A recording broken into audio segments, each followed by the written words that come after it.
السلام علیکم ورحمۃ اللہ وبرکاتہ. کیا حال ہے سب کا؟ الحمد للہ. نحمده ونصلی علی رسولہ الکریم. اما بعد فاعوذ باللہ من الشیطان الرجیم. بسم اللہ الرحمن الرحیم. رب اشرح لی صدری ویسر لی امری واحلل عقدۃ من لسانی یفقہوا قولی. علماء کے اٹھائے جانے سے پہلے علم حاصل کر لینا چاہیے. عبداللہ ابن عمرو ابن العاص کہتے ہیں، میں نے رسول اللہ صلی اللہ علیہ وسلم کو فرماتے ہوئے سنا، بے شک اللہ علم کو اس طرح نہیں اٹھا لے گا کہ اس کو بندوں سے چھین لے، یعنی جس نے علم حاصل کیا ہو اس سے واپس لے لے، بلکہ وہ علماء کو موت دے کر علم اٹھا لے گا. حتیٰ کہ جب کوئی عالم باقی نہیں رہے گا تو لوگ جاہلوں کو سردار بنا لیں گے، بس ان سے سوال کیے جائیں گے اور وہ بغیر علم کے فتوے دیں گے، پھر وہ خود بھی گمراہ ہوں گے اور لوگوں کو بھی گمراہ کریں گے. اور یہ قیامت کی نشانیوں میں سے نشانی ہے. تو اس لیے انسان کو اس بات کا حریص ہونا چاہیے، اس سے پہلے کہ ایسا فتنے کا دور آئے، انسان علم حاصل کرے، علم کی حفاظت کرے اور علم میں پختگی پیدا کرے. 21واں پارہ. اعوذ باللہ من الشیطان الرجیم. بسم اللہ الرحمن الرحیم. اتل ما اوحی الیک من الکتاب واقم الصلاة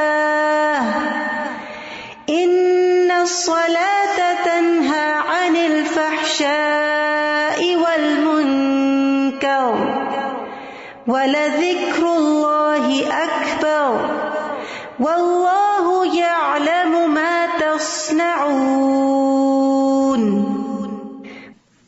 شروع کرتی ہوں اللہ کے نام سے جو بے انتہا مہربان نہایت رحم فرمانے والا ہے. اے نبی، اس کتاب کی تلاوت کیجیے جو آپ کی طرف وحی کی گئی ہے، اور نماز قائم کیجیے. نماز یقیناً بے حیائی اور برے کاموں سے روکتی ہے، اور اللہ کا ذکر تو سب سے بڑی چیز ہے، اور جو کام تم کرتے ہو اللہ اسے جانتا ہے. تو یہاں براہ راست نبی صلی اللہ علیہ وسلم کو خطاب کیا جا رہا ہے، اور آپ ہمارے لیے اسوہ حسنہ ہیں، تو آپ کے بعد آپ کی پیروی میں ہمیں بھی یہی کام کرنا ہے. اور وہ کام کیا ہے کہ اس کتاب کی تلاوت کیجیے. تلاوت کا مطلب قرآن مجید کو پڑھنا بھی ہے اور پھر اس کی پیروی کرنا بھی ہے.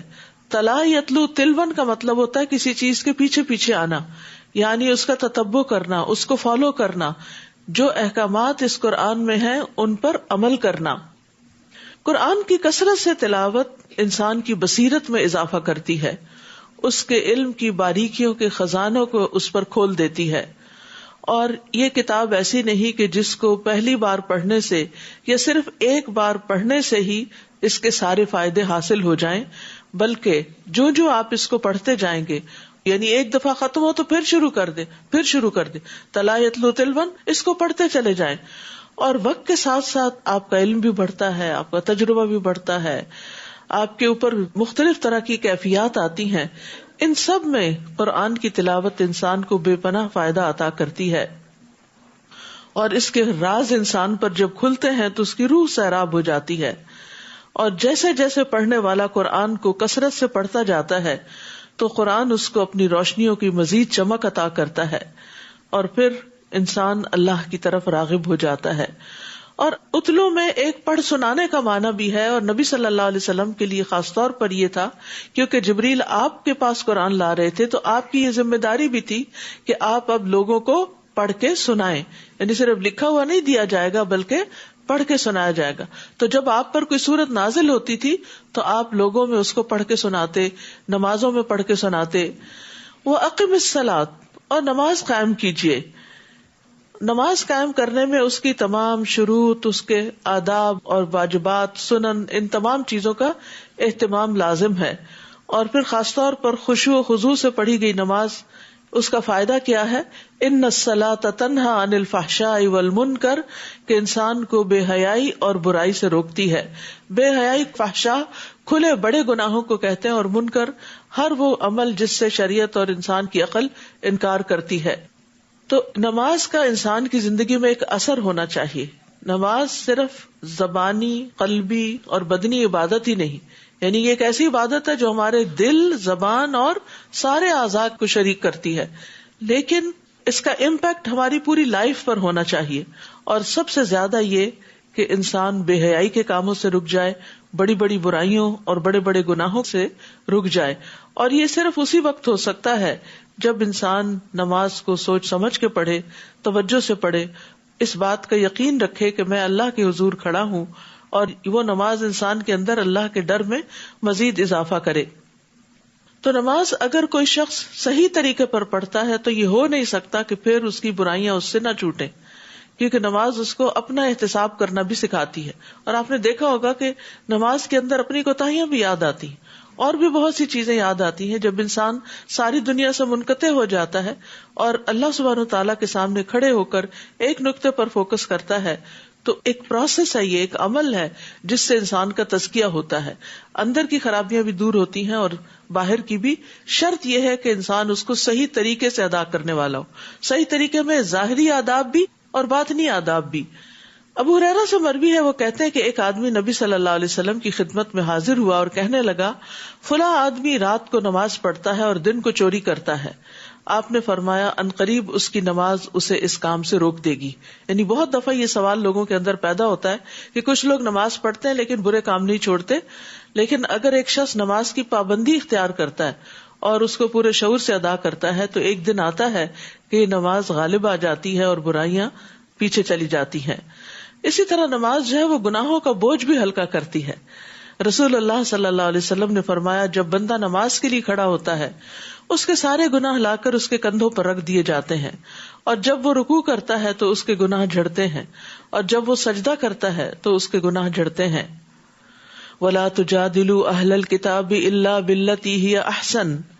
اے مسلمانوں، اہل کتاب سے جھگڑا نہ کرو، یعنی یہود و نصارہ سے، مگر ایسے طریقے سے جو بہتر ہو، یعنی احسن طریقے سے بات کرو، ہاسٹائل انداز نہ ہو.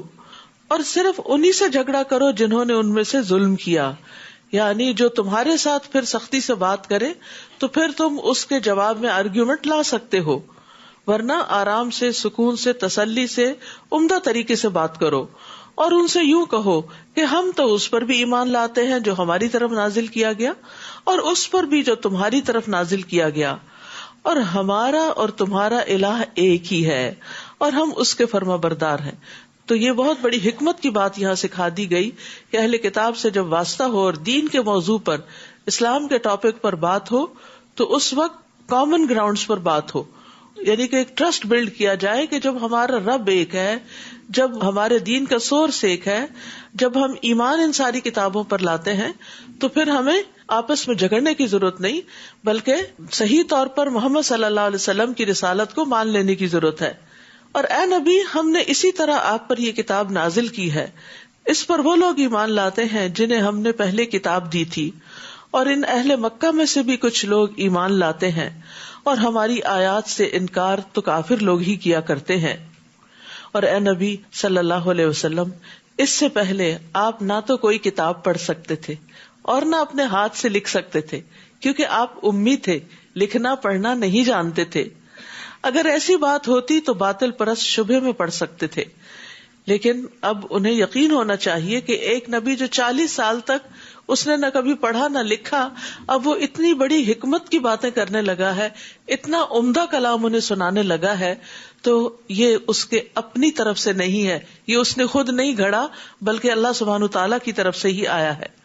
بل ہوا آیات بینات فی صدور الذین اوتوا العلم وما یجحد بآیاتنا الا الظالمون.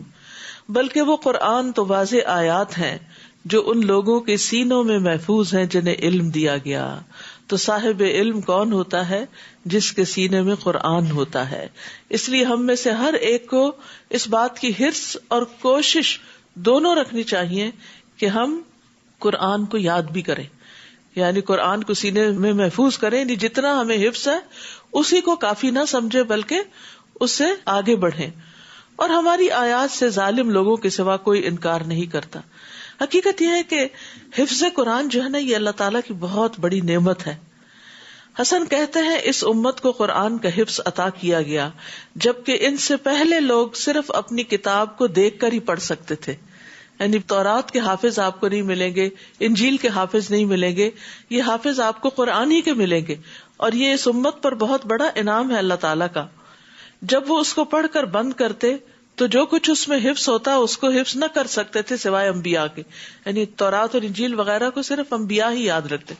جیسے زبور جو تھی وہ حضرت داؤد کو حفظ تھی, اور وہ یعنی کہ اپنے کام کاج کے دوران اس کو زبانی ہی پڑھ لیا کرتے تھے. اور حافظ قرآن کی بڑی شان ہے, وہ معزز فرشتوں کے ساتھ ہوگا. نبی صلی اللہ علیہ وسلم نے فرمایا اس شخص کی مثال جو قرآن پڑھتا ہے اور وہ اس کا حافظ بھی ہے, یعنی صرف حفظ کر کے چھوڑ نہیں دیا بلکہ پڑھتا ہے, وہ ان فرشتوں کے ساتھ ہے جو لکھنے والے یعنی کرامن کاتبین معزز اور بزرگی والے ہیں. اور وہ شخص جو قرآن بار بار پڑھتا ہے پھر بھی وہ اس کے لیے دشوار ہے تو اس کے لیے دوہرا اجر ہے. اور قیامت کے دن باعمل حافظ قرآن کے والدین کو بھی بہت بڑا اعزاز دیا جائے گا. رسول اللہ صلی اللہ علیہ وسلم نے فرمایا جس نے قرآن پڑھا اور سیکھا اور اس پر عمل کیا تو اس کے والدین کو قیامت کے دن نور کا ایسا تاج پہنایا جائے گا جس کی روشنی سورج کی روشنی کی طرح ہوگی, اور اس کے والدین کو ایسے 2 ریشمی ہلے پہنائے جائیں گے کہ پوری دنیا بھی ان 2 ہلوں کی قیمت کے برابر نہ ہوگی. وہ کہیں گے یہ ہمیں کیوں پہنایا گیا؟ تو کہا جائے گا تمہارے بچے کے قرآن حاصل کرنے کی وجہ سے. آج آپ دیکھیں آپ کا بچہ اگر دنیا میں کوئی ڈگری حاصل کرتا ہے تو اس کو زیادہ سے زیادہ کیسا ڈریس پہنا دیا جاتا ہے ڈگری لیتے وقت, یا میکسیمم یہ ہوتا ہے کہ اس کے پیرنٹس کو انوائٹ کر لیا جاتا ہے گریجویشن سیریمنی میں, اور ماں باپ اس پر بڑا فخر کرتے ہیں اور بعض اوقات دور دور کا سفر بھی کرتے ہیں کہ ہمارا بچہ جو ہے اس کو ایک آنر دیا جانے والا ہے. لیکن آپ سوچئے کہ وہ دن کیسا دن ہوگا, وہ گریجویشن کیسی ہوگی, وہ شان و شوکت کیسی ہوگی کہ جب ایک حافظ قرآن کو بھی بہت کچھ دیا جائے گا, اور صرف اس کو نہیں بلکہ اس کے والدین کو بھی اتنا زیادہ عزت و اکرام بخشا جائے گا. تو اس لیے ہمیں صرف اپنے بچوں کی دنیاوی تعلیم ہی کے لیے وقت اور مال اور کوشش نہیں صرف کرنی چاہیے بلکہ ان کے دین اور آخرت کے لیے بھی فکر کرنی چاہیے.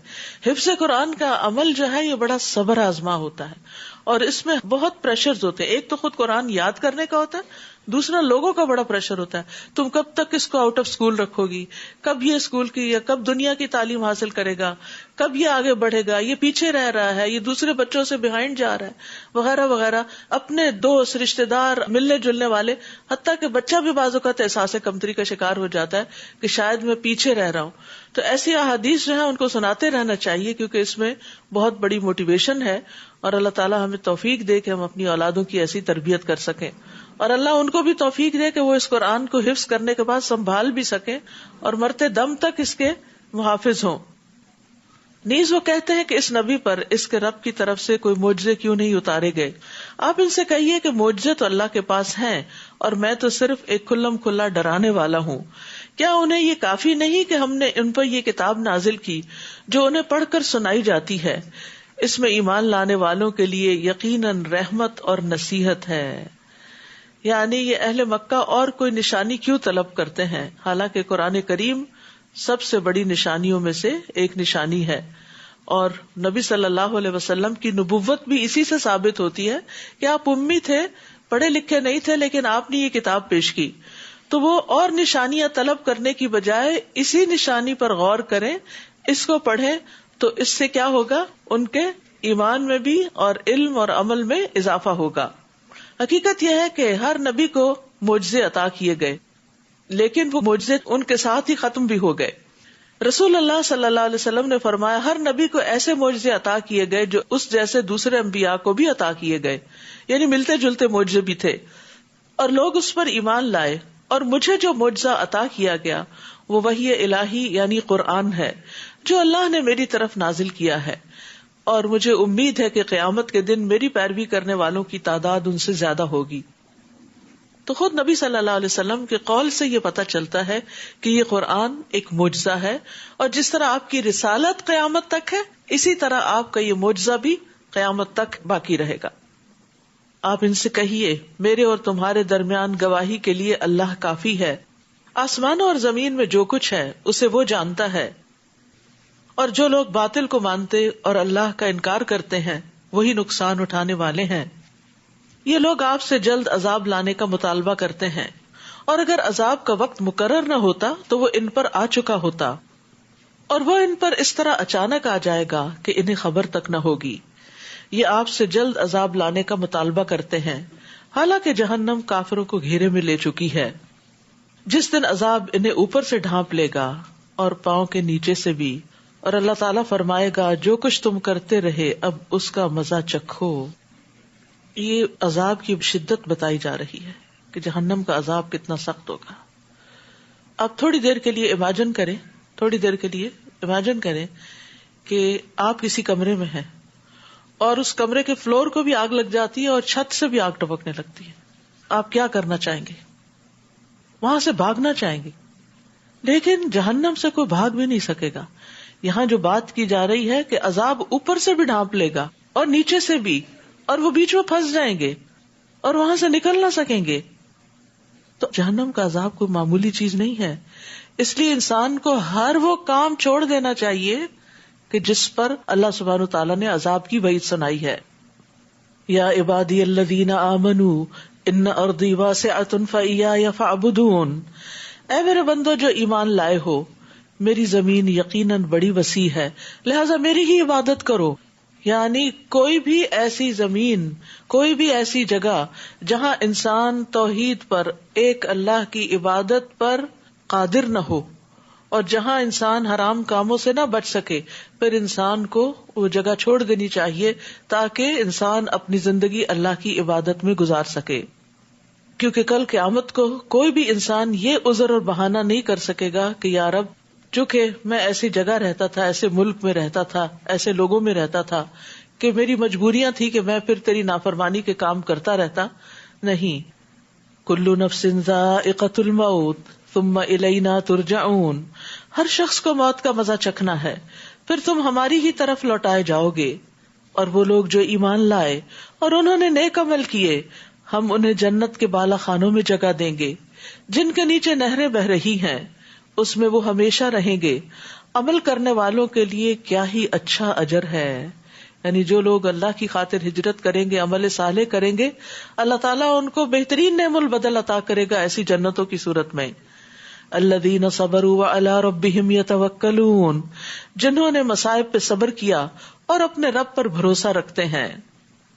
وَكَأَيٍّ مِّن دَابَّةٍ لَا تَحْمِلُ رِزْقَهَا اللَّهُ يَرْزُقُهَا وَإِيَّاكُمْ، ہجرت کی راہ میں عموماً جو چیز رکاوٹ بنتی ہے وہ یہ کہ ہم کھائیں گے کہاں سے، کیا کام کریں گے، کیا کاروبار کریں گے، کیا جاب کریں گے۔ تو اللہ سبحانہ تعالیٰ یہ بھی وعدہ کر رہا ہے کہ رزق کا انتظام بھی اللہ کرے گا۔ آپ میں سے کتنے لوگ ایسے ہیں جو اس ملک میں ہجرت کر کے آئے ہیں اور ان کے پاس کوئی جاب اور کوئی کام نہیں تھا، پھر اللہ سبحانہ تعالیٰ نے ہر چیز کا انتظام کر دیا، ساری نعمتیں عطا کر دی۔ تو اسی طرح یہ تو دنیا کی خاطر ہجرت تھی، لیکن جب کوئی اللہ کی خاطر ہجرت کرتا ہے، جیسے مکہ والوں نے حبشہ کی طرف ہجرت کی تھی، تو کس طرح اللہ سبحانہ تعالیٰ نے ان کے لیے نعمتوں کے دروازے کھول دیے تھے۔ اور پھر بعد میں مدینہ کی طرف جو ہجرت ہوئی، اس کے بعد اللہ نے اس کو کیسا دارالامن بنا دیا ان کے لیے، اور ہر طرح کی نعمتیں عطا کی۔ اور کتنے ہی جانور ایسے ہیں جو اپنا رزق اٹھائے نہیں پھرتے، اللہ انہیں رزق دیتا ہے اور تم کو بھی وہی دیتا ہے، اور وہ سب کچھ سننے والا اور جاننے والا ہے۔ تو یاد رکھیے، رزق کے معاملے میں انسان کا اپنا اختیار کم ہی ہے، رزق کے معاملے میں انسان کو اللہ پر بھروسہ کرنا چاہیے۔ عمر بن خطاب کہتے ہیں کہ رسول اللہ صلی اللہ علیہ وسلم نے فرمایا، اگر تم اللہ پر ویسا توکل کرو جیسا کہ توکل کرنے کا حق ہے، تو وہ تمہیں اسی طرح روزی دے گا جس طرح پرندوں کو دیتا ہے۔ صبح کو وہ بھوکے اٹھتے ہیں اور شام کو پیٹ بھرے ہوئے آتے ہیں۔ تو انسان کو رزق اللہ ہی سے مانگنا چاہیے، اور جب بندہ اللہ سے مانگتا ہے تو اللہ تعالیٰ اس کو ضرور دیتا ہے۔ ایک شخص نے نبی صلی اللہ علیہ وسلم سے آ کے پوچھا کہ اللہ کے رسول، جب میں اپنے رب سے دعا کروں تو کیا کہا کروں؟ آپ نے فرمایا، یوں کہو، اللہم اغفر لی وارحمنی وعافنی وارزقنی، اے اللہ مجھے بخش دے، مجھ پر رحم فرما، مجھے عافیت دے، مجھے رزق عطا فرما۔ اس کے بعد آپ نے انگوٹھے کو نکال کر باقی 4 انگلیوں کو بند کر کے فرمایا، یہ 4 چیزیں یعنی جو مانگی گئی ہیں دنیا اور آخرت دونوں کو جمع کرتی ہیں، یعنی دونوں کے لیے کافی ہیں۔ اور رزق کی تلاش میں اعتدال سے کام لینا چاہیے. یہ نہیں کہ انسان اپنی عبادت کا وقت بھی رزق کی تلاش میں گزار دے, کیونکہ نبی صلی اللہ علیہ وسلم نے فرمایا اجملوا فی طلب الدنیا, دنیا کی طلب میں اعتدال سے کام لو, اس لیے کہ ہر ایک کو وہ ضرور ملے گا جو اس کے لیے لکھ دیا گیا. اگر آپ ان سے پوچھیں کہ آسمانوں اور زمین کو کس نے پیدا کیا اور سورج اور چاند کو کس نے مسخر کر رکھا ہے, تو ضرور کہیں گے کہ اللہ نے. پھر یہ کہاں سے دھوکا کھاتے ہیں؟ اللہ ہی اپنے بندوں میں سے جس کے لیے چاہتا ہے رزق کشادہ کر دیتا ہے اور جس کے لیے چاہے کم کر دیتا ہے, اور وہ یقیناً ہر بات سے خوب واقف ہے. اور اگر آپ ان سے پوچھیں کہ آسمان سے کس نے پانی برسایا, پھر اس پانی سے مردہ پڑی ہوئی زمین کو کس نے زندہ کیا, تو ضرور کہیں گے کہ اللہ نے. ان سے کہیے پھر ہر طرح کی حمد اللہ ہی کے لیے ہے, مگر اکثر لوگ کچھ سوچتے نہیں. وما هذه الحیاۃ الدنیا الا لہو ولعب وان الدار الآخرۃ لہی الحیوان لو کانوا یعلمون. یہ دنیا کی زندگی ایک کھیل تماشے کے سوا کچھ نہیں, اصل زندگی تو آخرت کا گھر ہے. کاش لوگ اس بات کو جانتے ہوتے, کاش وہ جانتے کہ یہ دنیا ایک وقتی جگہ ہے, ٹیمپریری, یعنی ایسی جیسے انسان کھیل کے میدان میں جاتا ہے تو کتنی ایکسائٹمنٹ ہوتی ہے, کتنا ہلا گلا ہوتا ہے اور کتنی ہار جیت ہو رہی ہوتی ہے, کبھی ایک ٹیم جیتی ہے کبھی دوسری, اور دیکھنے والے اپنی سیٹس پر ہی بیٹھ کے اچھل رہے ہوتے ہیں اور کبھی کھڑے ہو جاتے ہیں ایکسائٹمنٹ. لیکن جب میچ ختم ہوتا ہے تو اس کے بعد کیا ہوتا ہے؟ کبھی آپ خالی سیٹس کو جا کر دیکھیں اور خالی گراؤنڈ کو, تو کتنی عجیب سی اداسی ہوتی ہے وہاں کہ آپ وہاں بیٹھ نہیں سکتے, آپ وہاں کھڑے نہیں ہو سکتے, آپ کا دل نہیں لگتا وہاں.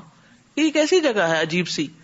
تو آپ دیکھیے اسی طرح دنیا میں انسان بہت ایکسائٹیڈ ہوتا ہے, یہ کامیاب ہو گیا, اس کو ڈگری مل گئی, اس کی شادی ہو گئی, اس کے بچے ہو گئے, اس کا بزنس اتنا بڑا ہو گیا, وہ فلاں ملینئر ہو گیا, اور پھر ان چیزوں پر انسان دیکھ کے خوش ہوتا رہتا ہے. اور بہت سے لوگ تو اپنوں کو چھوڑ کے صرف سوشل میڈیا پہ بیٹھے رہتے ہیں اور بڑے بڑے جو سٹارز ہیں یا آرٹسٹ ہیں ان کو فالو کرتے رہتے ہیں, اسنیپ چیٹ پہ ان کو دیکھتے رہتے ہیں کہ وہ کیا پہن رہے ہیں, کیا کھا رہے ہیں, اور اس طرح دنیا کی رونقوں سے مستفید ہوتے رہتے ہیں ان کے اپنے خیال کے مطابق. یہ بھی انٹرٹینمنٹ کی ایک قسم ہوتی ہے. تو اس میں آپ دیکھیے کہ یہ سب کیا ہے, یہ کھیل تماشا ہے. جب آپ اس کو بند کر دیتے ہیں نا اپنے فون کو, تو اس کے بعد یعنی آپ اس کو ریچ نہیں کر سکتے, اس تک پہنچ نہیں سکتے. کسی نے اگر بہت بڑا ہیرو کا ہار بھی پہنا ہو اور آپ دیکھ کے بہت اسے خوش ہو رہے ہیں, بہت آپ کو اچھا لگ رہا ہے, تو جب آپ اس کو بند کریں گے, کلک کریں گے اسکرین کو, تو اس کے بعد وہ ہیرو کا ہار کہاں گیا. تو دنیا کی زندگی بھی بس ایسے ہی ہے جیسے ایک اسکرین کے اوپر آپ یہ ساری چیزیں دیکھ رہے ہیں, اور جلد ہی اس نے بند ہو جانا ہے, آنکھیں بند ہو جائیں گی اور انسان قبر میں اتر جائے گا, اور یہ سب کچھ خواب جیسا لگے گا. اس کی کوئی حقیقت نہیں ہے. اس میں سے کوئی چیز بھی ہم ساتھ نہیں لے جا سکتے سوائے اپنے نیک اعمال کے. قرآن مجید میں ایک اور جگہ بھی آتا ہے وَإِنَّ الْآخِرَةَ هِيَ دَارُ الْقَرَارِ, اور یقیناً آخرت کا گھر وہی رہنے کا گھر ہے, اور اصل عیش آخرت کی عیش ہے. اللہم لا عیش الا عیش الآخرہ فاکرم الانصار والمہاجرہ. اے اللہ آخرت کی زندگی کے سوا کوئی زندگی حقیقی نہیں, بس انصار و مہاجرین پر اپنا فضل فرما. نبی صلی اللہ علیہ وسلم غزوہ خندق کے موقع پر یہ شعر پڑھ رہے تھے اور خندق کھود رہے تھے. پھر جب یہ کشتی میں سوار ہوتے ہیں تو اللہ کے لیے عبادت کو خالص کرتے ہوئے اسی کو پکارتے ہیں, اور جب وہ انہیں بچا کر خشکی پر لے آتا ہے تو اس وقت پھر شرک کرنے لگتے ہیں. یعنی جب مشکل وقت آتا ہے تو اللہ یاد آ جاتا ہے, اور جب مشکل ٹل جاتی ہے تو پھر وہ اسی روٹین میں پھر آ جاتے ہیں. تاکہ ہم نے جو کچھ انہیں دے رکھا ہے اس کی ناشکری کریں اور مزے اڑاتے رہیں, اور جلد ہی انہیں معلوم ہو جائے گا یعنی ان سب چیزوں کا انجام. یعنی ابھی تو اللہ نے ان کو مہلت دی ہوئی ہے, اس لیے مشکل سے نکل کر یہ اللہ کو بھول جاتے ہیں تو یہ سمجھتے ہیں کہ ہمیں کوئی پکڑنے والا نہیں, لیکن ایک دن پکڑ تو ہونی ہے. کیا وہ یہ نہیں دیکھتے کہ ہم نے حرم کو پرامن بنا دیا جبکہ ان کے ارد گرد کے لوگ اچک لیے جاتے ہیں؟ کیا پھر بھی یہ لوگ باطل کو مانتے ہیں اور اللہ کی نعمتوں کی ناشکری کرتے ہیں؟ اور اس شخص سے بڑھ کر ظالم کون ہوگا جو خود جھوٹ گھڑ کر اللہ کے ذمے لگا دے, یا اس کے پاس حق آئے تو اسے جھٹلا دے. کیا ایسے کافروں کے لیے دوزخ کا ٹھکانہ کافی نہیں؟ والذین جاہدوا فینا لنہدینہم سبلنا وان اللہ لمع المحسنین. اور جو لوگ ہماری راہ میں جد و جہد کرتے ہیں, سخت محنت کرتے ہیں, ہم یقیناً انہیں اپنی راہیں دکھا دیتے ہیں, اور اللہ تعالیٰ یقیناً نیکی کرنے والوں کے ساتھ ہوتا ہے. تو ہدایت کا تعلق کس کے ساتھ ہے؟ جد و جہد کے ساتھ ہے. یعنی جو محنت کرے گا, کوشش کرے گا اور سخت محنت کرے گا, اللہ سبحانہ تعالیٰ اس کو اپنی طرف آنے کا راستہ یعنی ہدایت کا راستہ ضرور دکھا دے گا. ابن قیم کہتے ہیں اللہ نے جہاد کو ہدایت کے ساتھ معلق کیا. لوگوں میں سے جو زیادہ جہاد کرنے والا، زیادہ محنت کرنے والا ہے، وہ کامل ہدایت والا ہے. اور سب سے زیادہ فرض جہاد نفس کے ساتھ جہاد ہے، یعنی سب سے زیادہ انسان کو اسٹرگل اپنے آپ کے ساتھ کرنی پڑتی ہے. خواہش کے ساتھ جہاد کرنا، شیطان کے ساتھ جہاد کرنا اور دنیا کے ساتھ کرنا. جو شخص ان 4 چیزوں کے ساتھ اللہ کی رضا کے لیے جہاد کرتا ہے، اللہ تعالیٰ اسے اپنی رضا کے راستوں کی ہدایت ضرور فرماتا ہے، جو اسے اس کی جنت یعنی اللہ کی جنت کی طرف پہنچا دیتے ہیں. جو شخص جہاد کو چھوڑ دیتا ہے وہ ہدایت سے اس قدر محروم رہ جاتا ہے جس قدر وہ جہاد کو معطل کرتا ہے. تو یاد رکھیے، آج کل آپ خوب محنت کر رہے ہیں، بھاگ دوڑ کر کے سفر کر کے یہاں پہنچتے ہیں، تو یہ سب کچھ کیا ہے؟ یہ جہاد ہے، یہ محنت ہے. اور یہاں آنے کے لیے جو گھر کے کاموں میں دوڑ لگاتے ہیں آپ اور باقی ذمہ داریوں کو پورا کرتے ہیں یا ان کو ایک طرف کرتے ہیں، تو اس میں آپ کی نیند بھی قربان ہوتی ہے، آپ کی بہت سی خواہشات کہ آپ کھانا چاہتے ہیں، آپ آرام کرنا چاہتے ہیں، وہ سب چھوڑ کے آپ محنت کر کے قرآن سمجھنے کے لیے آتے ہیں. تو والذین جاہدوا فینا لنہدینہم سبلنا، تو وہ کچھ لے کے بھی جاتے ہیں. اگر آپ امیجن کریں کہ آپ جب یہاں اندر آئے ہیں اور آپ سوچیں آج 21ویں پارے میں کیا ہے، شاید آپ بالکل بلیک آؤٹ ہوں کہ آپ کو کچھ پتا نہ ہو، ایک آیت کا بھی نہ پتا ہو کہ کیا 21ویں پارے میں. اگر میں آپ سے پوچھوں 22ویں پارے میں کیا ہے، تو آپ کو کچھ یاد نہیں ہوگا کہ کیا ہے 22ویں پارے میں. لیکن جب ہم یہاں آتے ہیں، بیٹھتے ہیں، سنتے ہیں، سمجھتے ہیں، غور و فکر کرتے ہیں اور جب واپس جاتے ہیں تو پھر یہی خیالات ہمارے ساتھ رہتے ہیں اور کہیں نہ کہیں کسی نہ کسی بات پر ضرور عمل ہوتا ہے اللہ کے فضل سے. تو یہ انسان کا مجاہدہ ہے اپنے ساتھ اور اللہ کے راستے میں کہ مجھے اللہ کے راستے کی ہدایت مل جائے. تو جو شخص یہ محنت کرے گا وہ ہدایت پائے گا.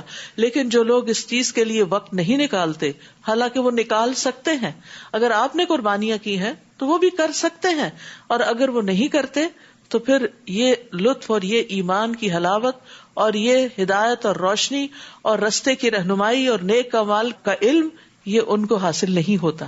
پھر بعض اوقات وہ صرف اپنی کنفیوژنز میں رہتے ہیں، ریگریٹس میں رہتے ہیں، پشیمانیوں میں رہتے ہیں، کیونکہ قرآن دلوں کے لیے شفا بھی ہے. تو جب تک یہ محنت انسان کرے نا، اس وقت تک یہ سب دولت حاصل نہیں ہو سکتی. تو یہ اللہ کا وعدہ ہے، جو محنت کرے گا میں اس کو ضرور عطا بھی کروں گا. جہاں تک نفس سے مجاہدے کا تعلق ہے تو یہ سب سے بڑا جہاد ہے. ابو سلیمان دارانی کہتے ہیں اس آیت میں جہاد سے مراد کافروں کے ساتھ جنگ کرنا نہیں بلکہ دین کی حمایت اور مدد کرنا، باطل پرستوں کا رد کرنا، ظالموں کو روکنا، نیکی کا حکم دینا، برائی سے روکنا ہے. اور اس جہاد میں نفسوں کا اللہ کی اطاعت میں کوشش کرنا بھی شامل ہے، اور یہی جہاد اکبر ہے.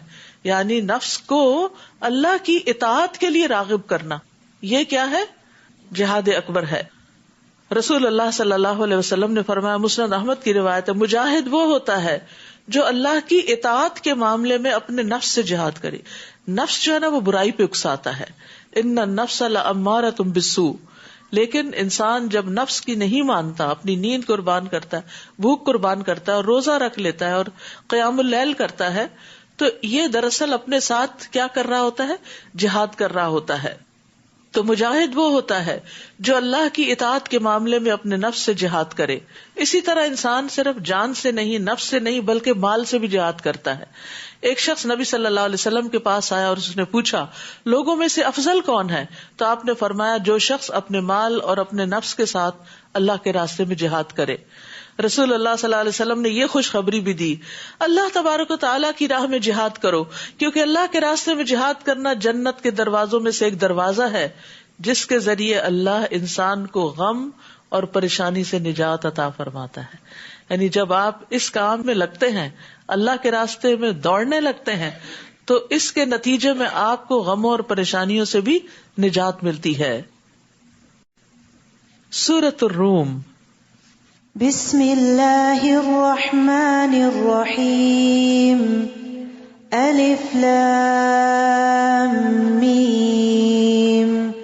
غلبت الروم فی ادنى الارض وهم من بعد غلبهم سيغلبون في بضع سنين لله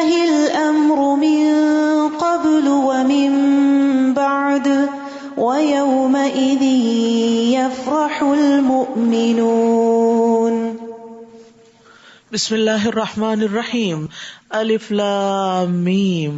الف لام میم. غلبت الروم. رومی قریب کی سرزمین میں مغلوب ہو گئے، تاہم وہ مغلوب ہونے کے بعد پھر غالب آ جائیں گے. فی بضع سنین، چند ہی سال بعد. اس شکست سے پہلے بھی اللہ ہی کا حکم چلتا تھا اور بعد میں بھی اسی کا چلے گا، اور جب رومیوں کو فتح ہوگی اس دن مسلمان خوشیاں منائیں گے. نبی صلی اللہ علیہ وسلم کے زمانے میں ایران اور روم دنیا کی سب سے بڑی سلطنتیں تھیں. ان دونوں کے درمیان اکثر جنگیں ہوتی رہتی تھیں، جیسے عام طور پر سپر پاورز کے بیچ میں ٹسل چلتی رہتی ہے. ایرانی مشرک تھے، آگ کی پوجا کرتے تھے. رومی اہل کتاب تھے اور اپنے آپ کو تورات اور انجیل کی طرف منسوب کرتے. اہل فارس کی نسبت رومی مسلمانوں کے زیادہ قریب تھے کیونکہ وہ اہل کتاب تھے. اس لیے مسلمان یہ چاہتے تھے کہ رومی ایرانیوں پر فتح حاصل کریں. چونکہ مشرکین مکہ اور اہل فارس شرک میں مشترک تھے، اس لیے مشرکین مکہ رومیوں پر اہل فارس کی فتح چاہتے تھے. تو ایرانیوں یا اہل فارس کو رومیوں کے خلاف جنگوں میں کامیابیاں حاصل ہوئیں، لیکن مکمل فتح حاصل نہ ہوئی، بلکہ ایران سے ملحق بعض رومی علاقے ایرانیوں کے قبضے میں آ گئے. اس پر مشرکین نے بہت خوشیاں منائیں، لیکن مسلمان اس فتح پر بہت رنجیدہ ہوئے. تو اللہ تعالیٰ نے مسلمانوں کو آگاہ کیا، بلکہ ان کے ساتھ وعدہ کیا کہ ان قریب رومی اہل فارس پر فتح حاصل کر لیں گے، لیکن چند سالوں میں. اور وہ چند سالوں کی مدت 8-9 سال کی مدت تھی.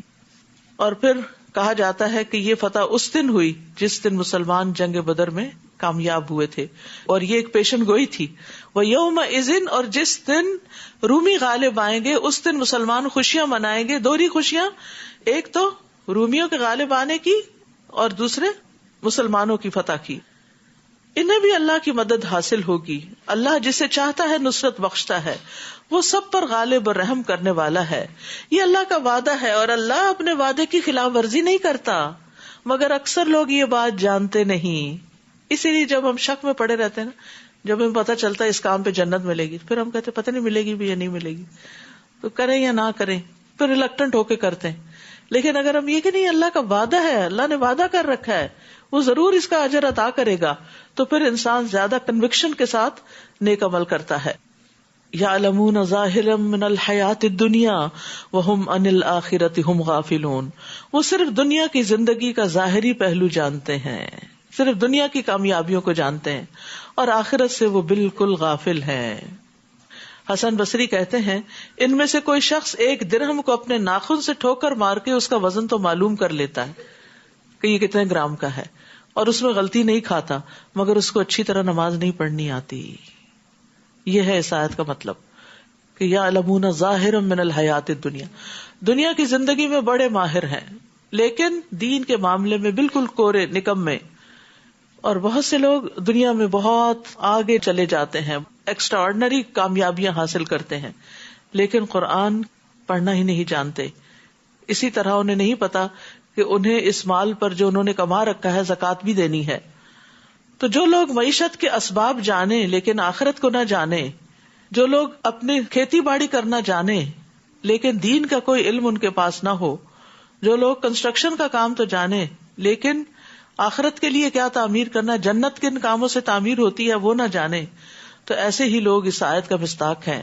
اس لیے انسان کو صرف دنیا میں ہی آگے نہیں جانا چاہیے، بلکہ دین کے معاملے میں ساتھ ساتھ محنت کرنی چاہیے. اور جس طرح روزانہ انسان اپنی دنیا کے لیے کام کرتا ہے، اسی طرح روزانہ دین کا علم بھی حاصل کرتے چلے جانا چاہیے. عبداللہ بن مسعود کہتے ہیں کہ رسول اللہ صلی اللہ علیہ وسلم نے فرمایا، جو چیز بھی تمہیں جنت کے قریب کر سکتی ہے میں نے تمہیں اس کا حکم دے دیا ہے، اور جو چیز تمہیں جہنم کے قریب کر سکتی تھی میں نے تمہیں اس سے منع کر دیا. یعنی ساری چیزوں کا علم موجود ہے. اب اگر کوئی شخص اس سے فائدہ نہ اٹھائے تو وہ اس کا اپنا نقصان ہے. اولم یتفکروا فی انفسہم، کیا انہوں نے کبھی اپنے آپ میں غور و فکر نہیں کیا؟ اللہ نے آسمانوں اور زمین اور جو کچھ ان کے درمیان ہے ان سب کو کسی حقیقی مصلحت اور ایک مقرر وقت تک کے لیے پیدا کیا ہے، مگر لوگوں میں سے اکثر اپنے رب کی ملاقات کے منکر ہیں.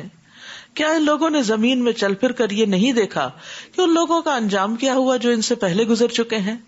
وہ لوگ قوت میں بھی ان سے کہیں زیادہ تھے اور جتنا ان لوگوں نے زمین کو آباد کیا ہے انہوں نے زمین کو پھاڑ کر اس سے زیادہ آباد کیا تھا. ان کے پاس بھی ہمارے رسول واضح دلائل لے کر آئے تھے. اللہ کا ان پر ظلم کرنے کا ارادہ نہیں تھا بلکہ وہ خود ہی اپنے آپ پر ظلم کر رہے تھے. تو جن لوگوں نے برائیاں کی تھی ان کا انجام بھی برا ہی ہوا, کیونکہ انہوں نے اللہ کی آیات کو جھٹلایا اور وہ ان کا مذاق اڑایا کرتے تھے. اللہ یبدأ الخلق ثم یعیدہ ثم الیہ ترجعون. اللہ ہی مخلوق کی ابتدا کرتا ہے پھر وہی اس کو دوبارہ بنائے گا, پھر اسی کی طرف تم لوٹائے جاؤ گے.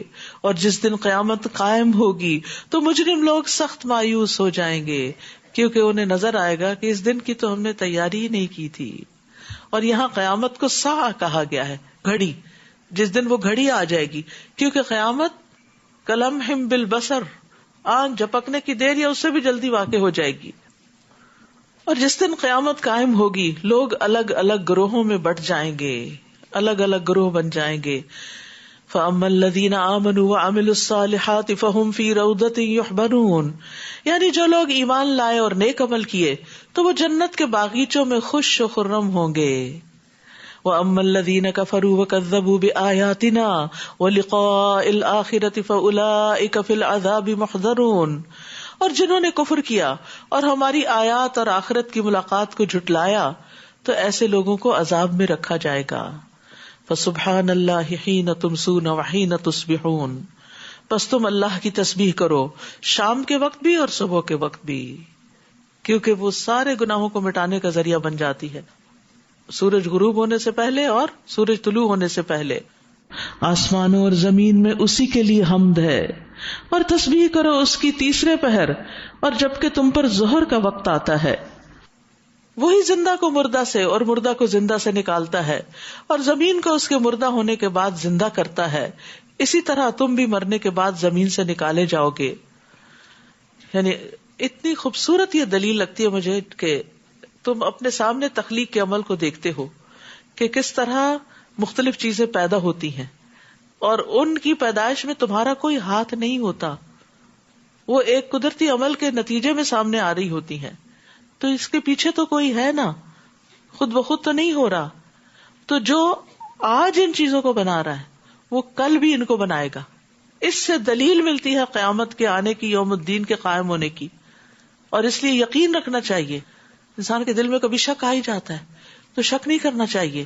اگر کبھی شک آئے تو ایسے ہی دلائل پر غور کرے, اور یہ غور ہو نہیں سکتا جب تک آپ قرآن کا مطالعہ ساتھ ساتھ نہ کریں, کیونکہ آپ کو یہ دلیل بھی بھول جائے گی کچھ دنوں میں, کہیں بھی یاد رکھنی ہے شک کے موقع پر.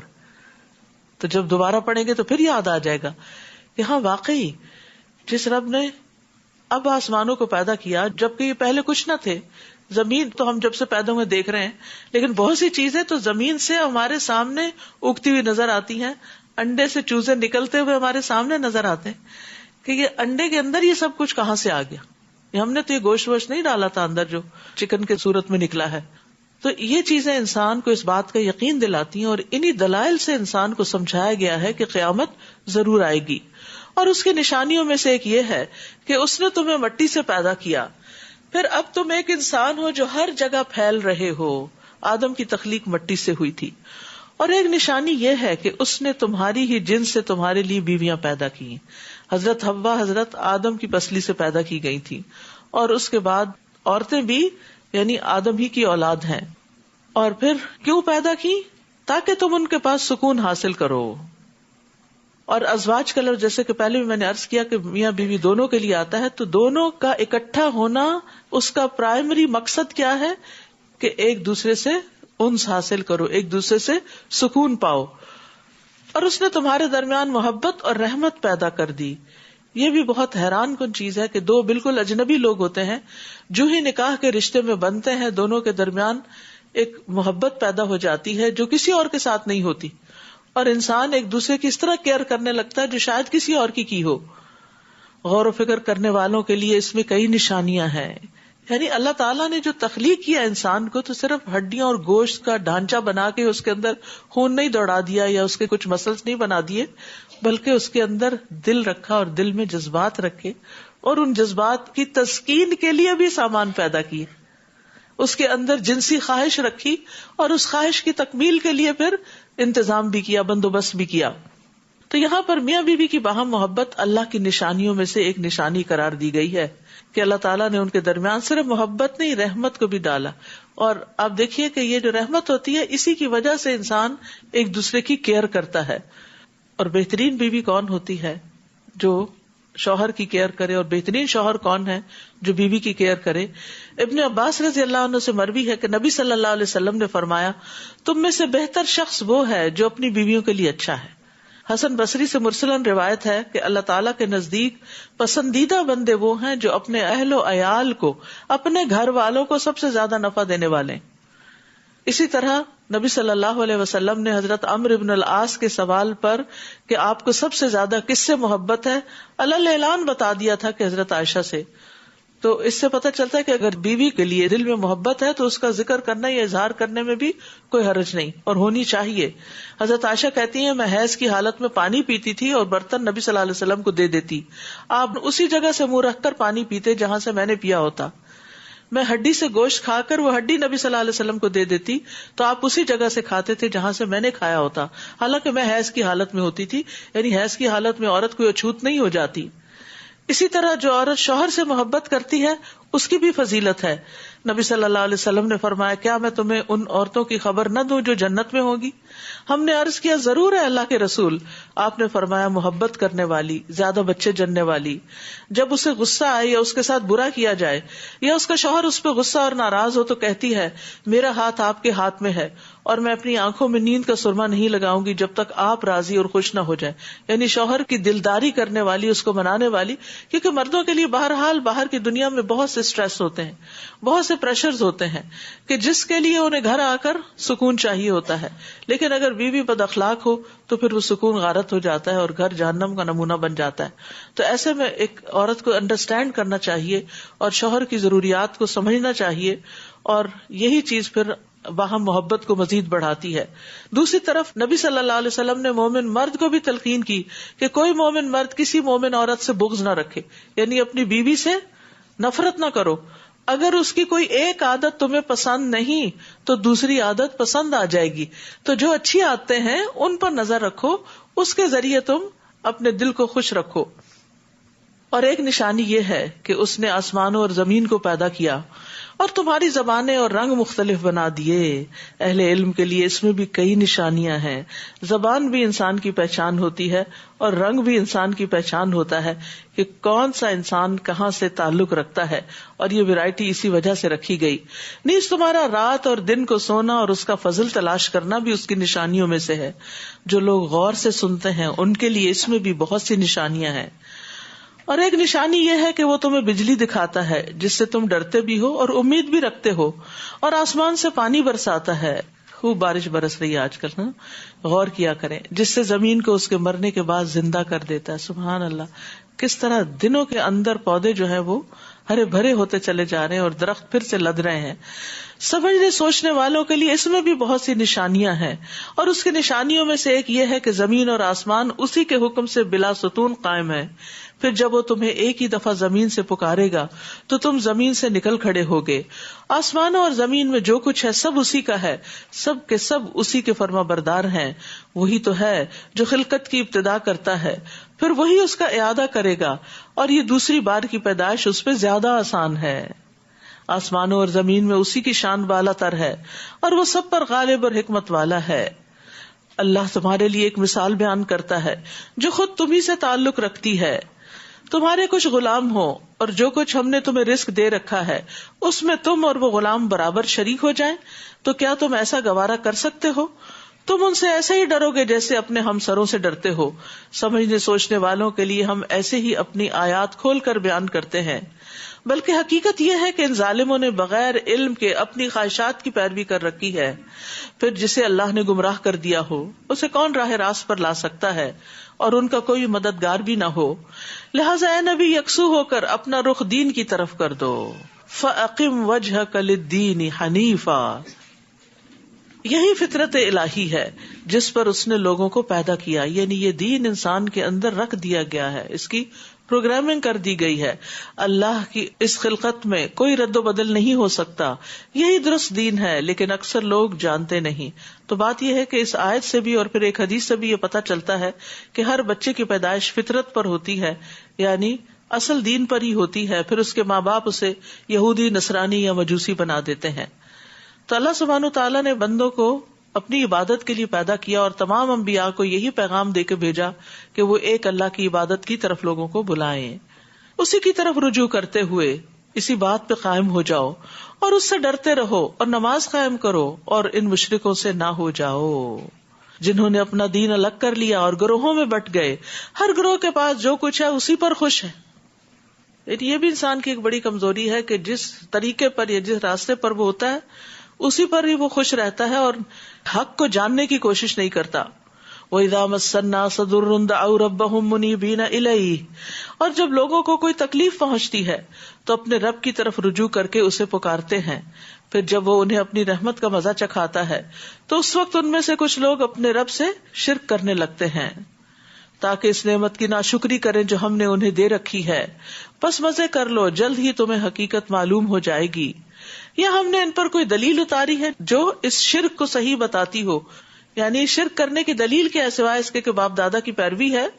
اور جب ہم لوگوں کو اپنی رحمت کا مزہ چکھاتے ہیں تو یہ اترانے لگتے ہیں، اور جب ان کے اپنے اعمال کی وجہ سے انہیں کوئی تکلیف پہنچتی ہے تو مایوس ہو جاتے ہیں. مصیبت پہنچنے پر مایوس ہونے کی بجائے گناہوں کو چھوڑنا ضروری ہے. مایوسی سے تکلیف دور نہیں ہوتی، نا امید ہونے سے، ہمت ہار دینے سے، فیڈ اپ ہو جانے سے تکلیف دور نہیں ہوتی. تکلیف دور ہوتی ہے نافرمانیاں چھوڑنے سے، کہ انسان اللہ کی کوئی بھی نافرمانی ایسی کر رہا ہے، کوئی گناہ ایسا کر رہا ہے تو اس کو چھوڑ دے. تو یہاں پر یہ کہا جا رہا ہے کہ جب ان پر کوئی تکلیف آتی ہے تو بجائے اس کے کہ وہ نافرمانی چھوڑے، اللہ کی طرف رجوع کرے، وہ مایوس ہو جاتے ہیں. کیا انہوں نے دیکھا نہیں کہ اللہ جس کا چاہے رزق زیادہ کر دیتا ہے اور جس کا چاہے کم کر دیتا ہے. ایمان لانے والوں کے لیے اس میں بھی کئی نشانیاں ہیں، یعنی مالی اعتبار سے اپ اینڈ ڈاؤن زندگی کا ایک حصہ ہے، اور یہ بھی انسان کو بہت کچھ سکھاتا ہے.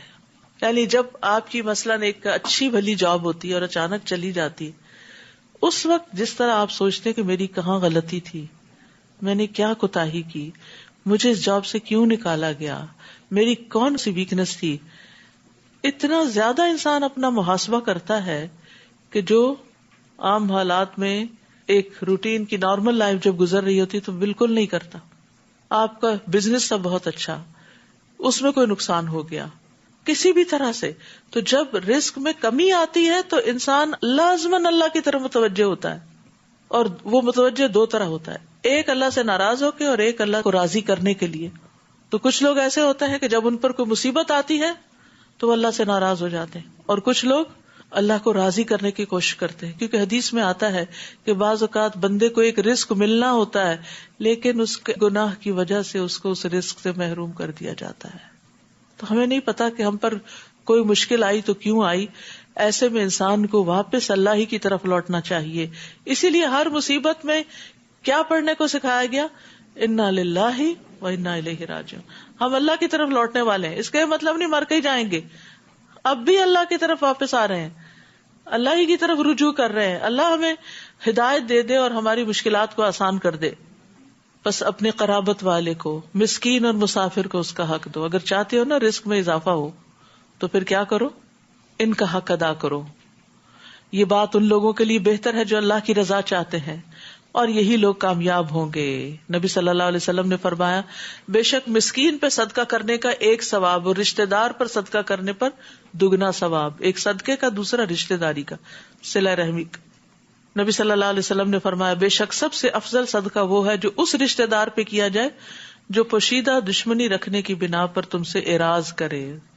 تمہارا سامنا ہی نہیں کرتا، ملتا ہی نہیں، بات ہی نہیں کرتا، اور آپ کو پتا چل جاتا ہے کہ اس کو ضرورت ہے تو آپ اس کی مدد کے لیے کچھ بھیج دیں جو آپ کو پوچھے بھی نہ.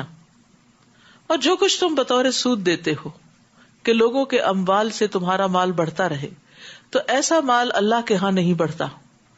وما آتیتم من زکاۃ تریدون وجہ اللہ، اور جو بھی تم زکات دیتے ہو اور تم اس کے بدلے میں اللہ کا چہرہ چاہتے ہو فَأُولَئِكَ هُمُ الْمُضْعِفُونَ تو ایسے ہی لوگ اپنا مال دگنا چگنا کرنے والے ہیں.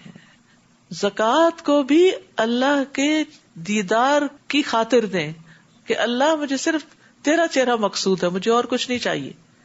تو اللہ سبحانہ تعالیٰ ان کا ثواب کئی گنا بڑھا دیتے ہیں. زکات ایک فریضہ ہے, سبحان اللہ, فرض ادا کرنے پر بھی اجر ہے اور کئی گنا زیادہ اجر ہے اس اخلاص کے اعتبار سے جو آپ کے اندر ہوتا ہے. اور زکات ادا کرنے والوں کے لیے نہ کوئی خوف ہوگا اور نہ ہی وہ غمگین ہوں گے. مال کا شر اور وبال دور کرنے کا ذریعہ ہے زکات. صدیقین اور شہداء کے ساتھ کا ذریعہ ہے. جنت کے قریب اور جہنم سے دور لے جانے والے اعمال میں سے ہے. ایک حدیث سے پتہ چلتا ہے کہ جو شخص اللہ کی عبادت اس طرح کرے کہ اس کے ساتھ کسی کو شریک نہ ٹھہرائے, پھر نماز قائم کرے, زکات ادا کرے, بات سنے اور مانے, تو بے شک اللہ تعالیٰ اسے جنت کے جس دروازے سے چاہے گا داخل کر دے گا. اور جنت کے 8 دروازے ہیں. اللہ الذی خلقکم ثم رزقکم ثم یمیتکم ثم یحییکم هل من شرکائکم من یفعل من ذلکم من شیء سبحانہ وتعالی عما یشرکون. اللہ وہ ہے جس نے تمہیں پیدا کیا, روزی دی, پھر تمہیں موت دے گا, پھر تمہیں زندہ کرے گا. کیا تمہارے شریکوں میں بھی کوئی ایسا ہے جو ان میں سے کوئی بھی کام کر سکتا ہو؟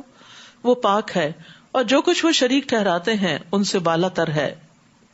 بر و بحر میں فساد پھیل گیا ہے جس کی وجہ لوگوں کے اپنے کمائے ہوئے اعمال ہیں, تاکہ وہ لوگوں کو ان کے اعمال کا کچھ مزہ چکھا دے, شاید وہ ایسے کاموں سے باز آ جائیں. تو انسان کے اعمال کی وجہ سے خشکی اور سمندر میں فساد ظاہر ہوتا ہے. یعنی دنیا میں بھی انسان کو اپنے اعمال کا بدلہ ملتا ہے, کیونکہ جب خشکی میں اور سمندر میں فساد ہوتا ہے تو پھر نتیجہ کیا ہوتا ہے؟ جیسے سمندر میں شکار کم ہو جاتا ہے, مچھلیاں کم ہو جاتی ہیں, سمندری جانور مرنے لگتے ہیں, کاروبار میں گھاٹے ہوتے ہیں, بزنس ڈاؤن ہوتا ہے. اور پھر اسی طرح یہ ہے کہ خشکی پر بھی جب امن و امان خراب ہوتا ہے تو لوگوں کو طرح طرح کے نقصانات ہوتے ہیں. اب اس وقت آپ دیکھیے کہ کتنی زیادہ یہ چیز اہمیت پکڑ گئی ہے کہ انسان نے اپنے ہی زیادتیوں اور اسراف کی وجہ سے فضا کے اندر, ماحولیات کے اندر بہت بڑی خرابی پیدا کر دی ہے, جس کا نتیجہ بھی خود اسی کو بھگتنا پڑ رہا ہے. پھر اسی طرح برے اعمال جو ہیں وہ اوور آل بھی فضا کو متاثر کرتے ہیں.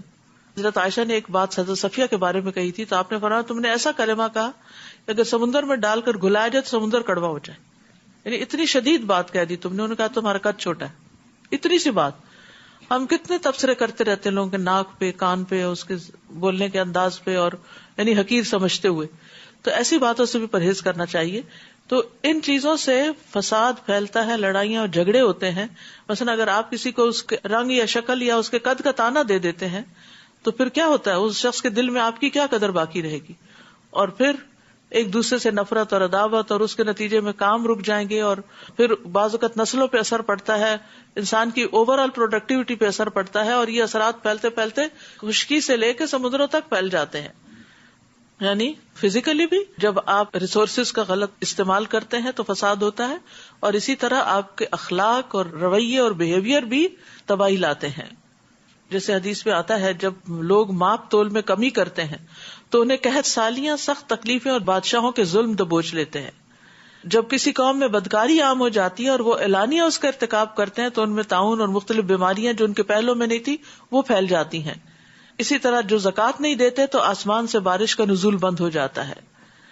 قل سیروا فی الارض فانظروا کیف کان عاقبۃ الذین من قبل کان اکثرهم مشرکین. آپ ان سے کہیے ذرا زمین میں چل پھر کر تو دیکھو کہ جو لوگ تم سے پہلے تھے ان کا انجام کیسا ہوا, ان میں سے اکثر مشرک ہی تھے.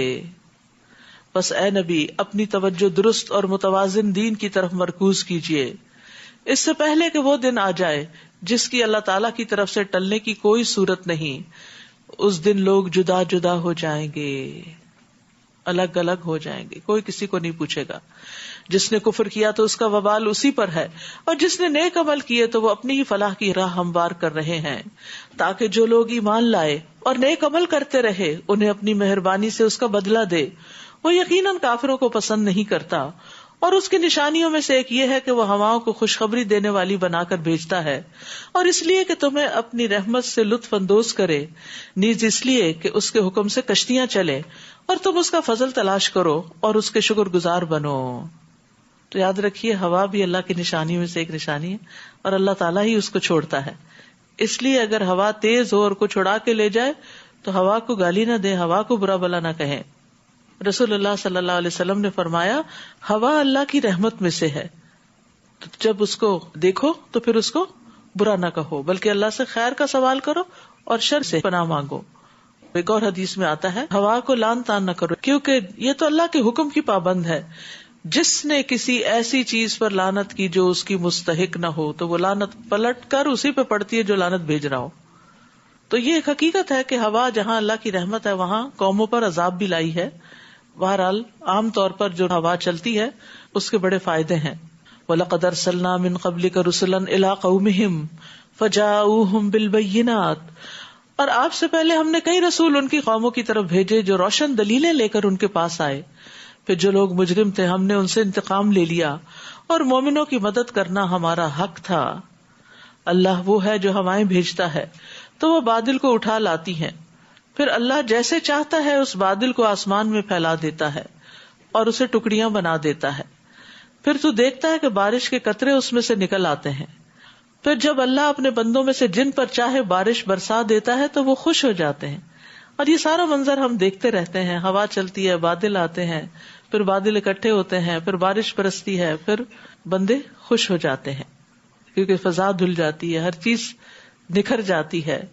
تو اس کے فائدے ہی فائدے ہیں ایز لانگ ایز وہ اپنی لمٹ کے اندر ہو۔ حالانکہ وہ اس بارش کے برسنے سے پہلے مایوس ہو چکے تھے۔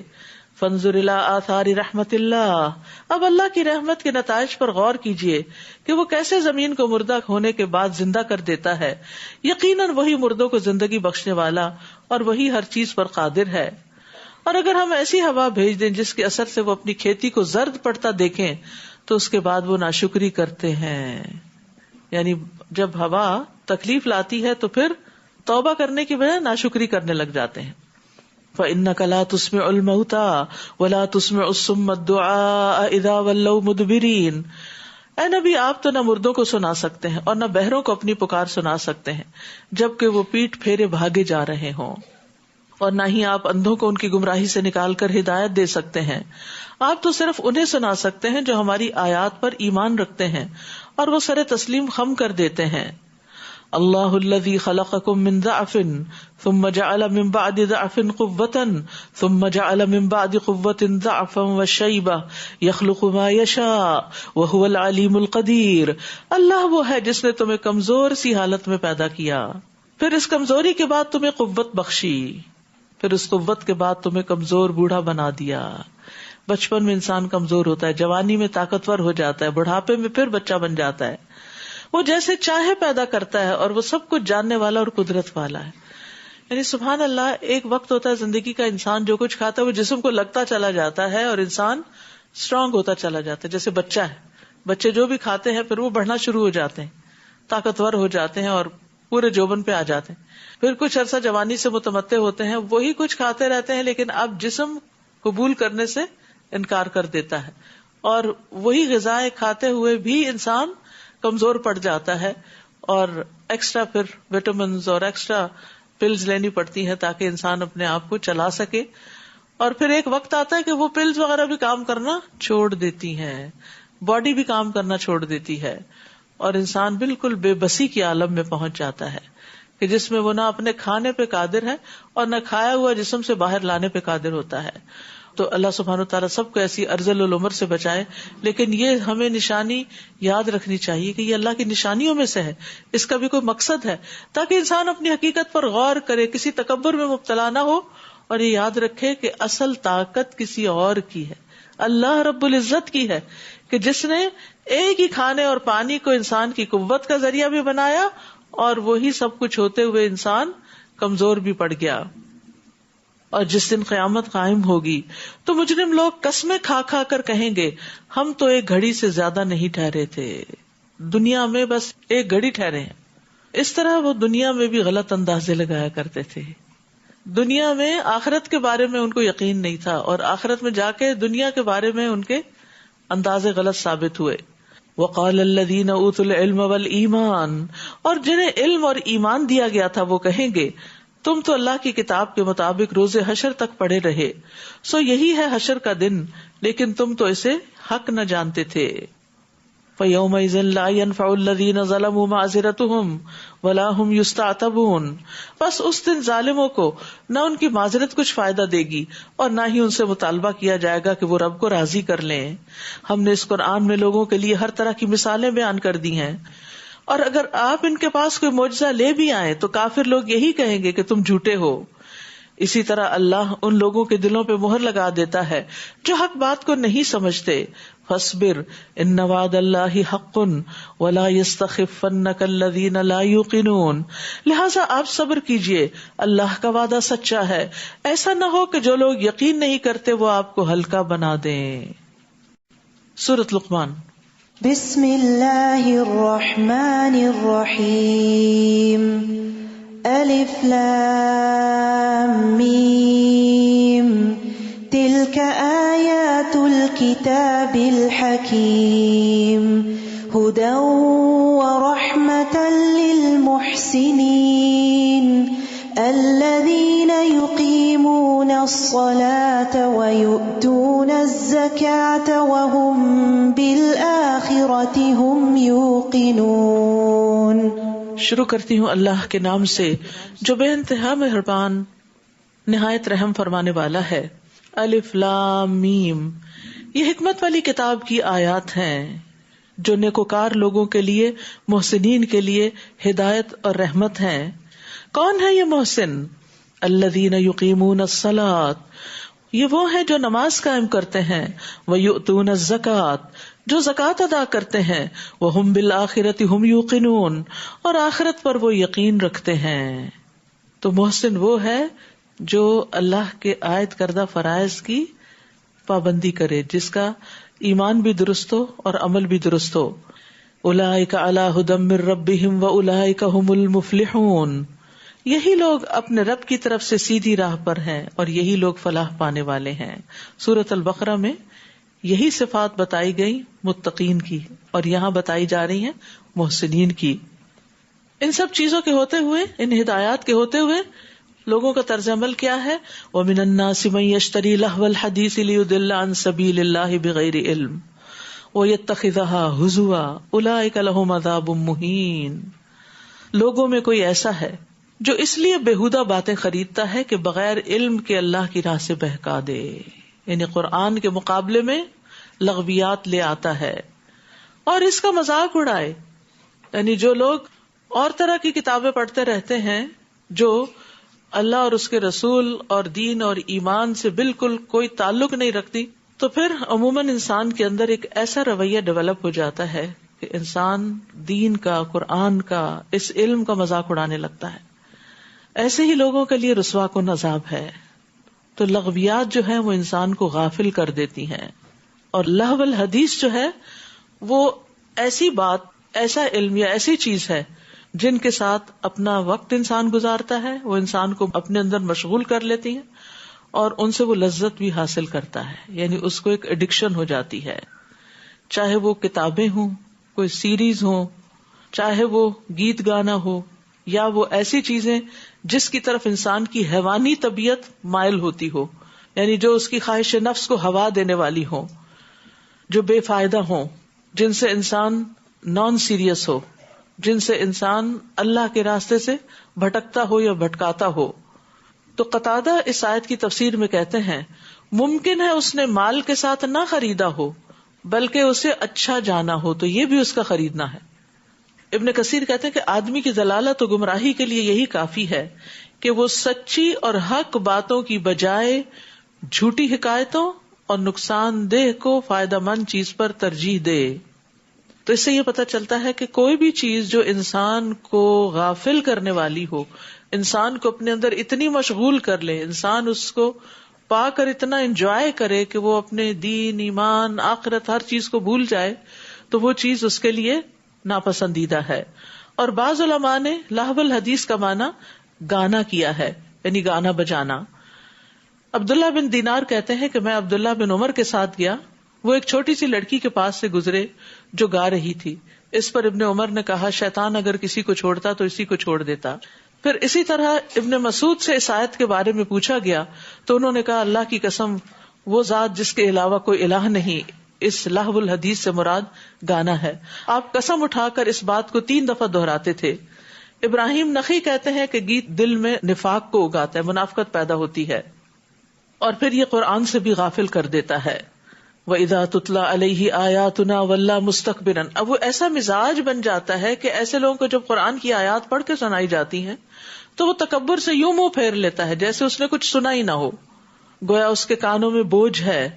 آپ اسے دردناک عذاب کی خوشخبری دے دیجئے. البتہ جو لوگ ایمان لائے اور نیک عمل کیے ان کے لیے نعمتوں والے باغ ہیں جن میں وہ ہمیشہ رہیں گے. یہ اللہ کا سچا وعدہ ہے اور وہ ہر چیز پر غالب ہے اور حکمت والا ہے. اس نے آسمانوں کو بغیر ستونوں کے پیدا کیا جیسا کہ تم انہیں دیکھتے ہو کہ کوئی ستون نظر نہیں آتے لیکن چھت نظر آتی ہے. اور زمین میں پہاڑ رکھ دیے تاکہ وہ تمہیں لے کر ہچکولے نہ کھائے، اور اس میں ہر طرح کے جاندار پھیلا دیے. نیز ہم نے آسمان سے پانی برسایا جس سے ہم نے زمین میں ہر قسم کی عمدہ اجناس اگا دیں. یہ تو ہے اللہ کی مخلوق. اب مجھے دکھاؤ کہ اللہ کے سوا دوسرے معبودوں نے کیا کچھ پیدا کیا ہے، بلکہ یہ ظالم سری گمراہی میں پڑے ہوئے ہیں. وَلَقَدْ آتَيْنَا لُقْمَانَ الْحِكْمَةَ، اور ہم نے لقمان کو حکمت عطا کی تھی. حکمت وَمَن يُؤْتَ الْحِكْمَةَ فَقَدْ أُوتِيَ خَيْرًا كَثِيرًا، اور جس کو حکمت مل گئی اس سے بہت بڑی نیکی مل گئی، بہت بڑی خیر مل گئی، نیکیاں کمانے کا موقع مل گیا. لقمان نبی نہیں تھے لیکن ایک بہت سمجھدار انسان تھے، اور ان کی باتوں سے جو آگے اللہ تعالیٰ نے قرآن مجید میں بیان کر دی ہیں بہت خوبصورت انداز میں، اس سے اندازہ ہوتا ہے کہ وہ کتنے سمجھدار تھے. ان کی سمجھداری کی سب سے پہلی دلیل کیا تھی؟ سب سے پہلی حکمت کیا کہ انشکر للہ ومن یشکر فانما یشکر لنفسہ، کہ اللہ کا شکر ادا کرو. لقمان کو جو حکمت عطا کی گئی تھی اس میں سے سب سے پہلی چیز جو انہیں دی گئی تھی وہ کیا تھی؟ شکر کی توفیق، شکر ادا کرنا. جو کوئی شکر ادا کرتا ہے وہ اپنے ہی فائدے کے لیے کرتا ہے، اور جو ناشکری کرے اللہ یقیناً اس کے شکر سے بے نیاز ہے اور خود اپنی ذات میں قابل تعریف ہے. وَإِذْ قَالَ لُقْمَانُ لِابْنِهِ، یہ آیات جو ہیں یہ پیرنٹنگ سے تعلق رکھتی ہیں اور بہت ہی زبردست ٹپس ہیں ان میں بچوں کی تربیت کے حوالے سے. اور یاد کرو جب لقمان اپنے بیٹے کو نصیحت کر رہا تھا، یا بنیا، کتنے پیار سے بلاتا ہے، یا بنیا، اے میرے چھوٹے سے بچے، پیارے سے بچے. لا تشرک باللہ، اللہ کے ساتھ کسی کو شریک نہ بنانا. ان الشرک لظلم عظیم، کیونکہ شرک بہت بڑا ظلم ہے. یاد رکھیے سب سے پہلی چیز جسے مضبوط کرنے کی ضرورت ہے وہ ہے درست عقیدہ. بچوں کے اندر صحیح ایمان پیدا کریں، باقی کام بہت آسان ہو جائیں گے. ہم کیا کرتے ہیں؟ ان کو نصیحتیں کرتے رہتے رات چلتے، جھوٹ نہ بولو، یہ نہ کرو، وہ نہ کرو، ایسا کر لو، ویسا نہ کرو. نہیں، یہ ساری چیزیں جو آپ ان کو سکھا رہے ہیں اس کی بنیاد کیا ہے؟ جب تک بنیاد نہیں ہے، جب تک بنیاد میں ایک اللہ کی محبت نہیں ہے، ایک اللہ پر ایمان نہیں ہے، ایک اللہ کا ڈر نہیں ہے، توحید خالص نہیں ہے، اخلاص نہیں ہے، تو وہ یہ باتیں جو اوپر اوپر سے آپ بتاتے ہیں وہ کبھی کر لیں گے اور کبھی نہیں کریں گے. تو لقمان کی حکمت کہاں سے پتہ چلتی ہے؟ کہ انہوں نے اپنے بچے کی تربیت میں سب سے پہلے اسے شرک سے بچنے کے لیے کہا. وَوَصَّيْنَا الْإِنسَانَ بِوَالِدَيْهِ حَمَلَتْهُ أُمُّهُ وَهْنًا عَلَى وَهْنٍ، اور ہم نے انسان کو اپنے والدین سے نیک سلوک کرنے کا تاکیدی حکم دیا. اس کی ماں نے اسے کمزوری پہ کمزوری سہتے ہوئے اپنے پیٹ میں اٹھائے رکھا. یعنی ہر عورت جب پریگننٹ ہوتی ہے تو اس کی طبیعت بدل جاتی ہے، اس کے کھانے پینے کے انداز بدل جاتے ہیں، اس کا پورا لائف سٹائل چینج ہونے لگتا ہے. اور کم و بیش کچھ لوگ زیادہ متاثر ہوتے ہیں اور کچھ کم ہوتے ہیں، لیکن جسمانی تبدیلیوں کی وجہ سے وہ اپنے اندر نقاہت، کمزوری محسوس کرتی ہے. اور 2 سال اس کے دودھ چھڑانے میں لگے. اسی لیے یہ حکم دیا کہ میرا شکر ادا کرو اور اپنے والدین کا بھی شکر ادا کرو، میرے ہی پاس تجھے لوٹ کر آنا ہے. یہاں پر دوبارہ شکر کی تلقین کی گئی ہے جو اللہ کا بھی ہوتا ہے اور بندوں کا بھی ہوتا ہے. اور کس بات پر؟ سب سے پہلے ایمان کی نعمت پر ہمیں اللہ کا شکر ادا کرنا چاہیے پھر تربیت کی نعمت پر والدین کا شکر ادا کرنا چاہیے، یعنی نعمت ایمان پر اللہ کا شکر، انشکر لی ولوالدیک، والدین کا شکر ہم کیا کہہ کے کہیں کہ آپ کا بہت شکریہ اور بہت گریٹفل ہے ہم کہ آپ نے ہم سب بہن بھائیوں کی اچھی تربیت کی، ان کو لکھایا پڑھایا، اور یعنی ماضی کے وہ حالات اور قربانیاں جو والدین نے آپ کے لیے کی ان کا تذکرہ کرتے ہوئے ان کو تسلی دلانی چاہیے کہ ہم آپ کے فیتھفل ہیں اور آپ کے شکر گزار ہیں۔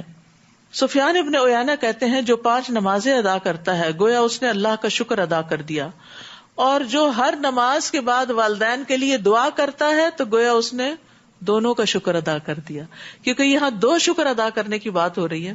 تو نماز پڑھنے والا اللہ کا شکر ادا کر رہا ہے، اور نماز کے بعد ماں باپ کے لیے دعا کرنے والا والدین کا شکر گزار ہے۔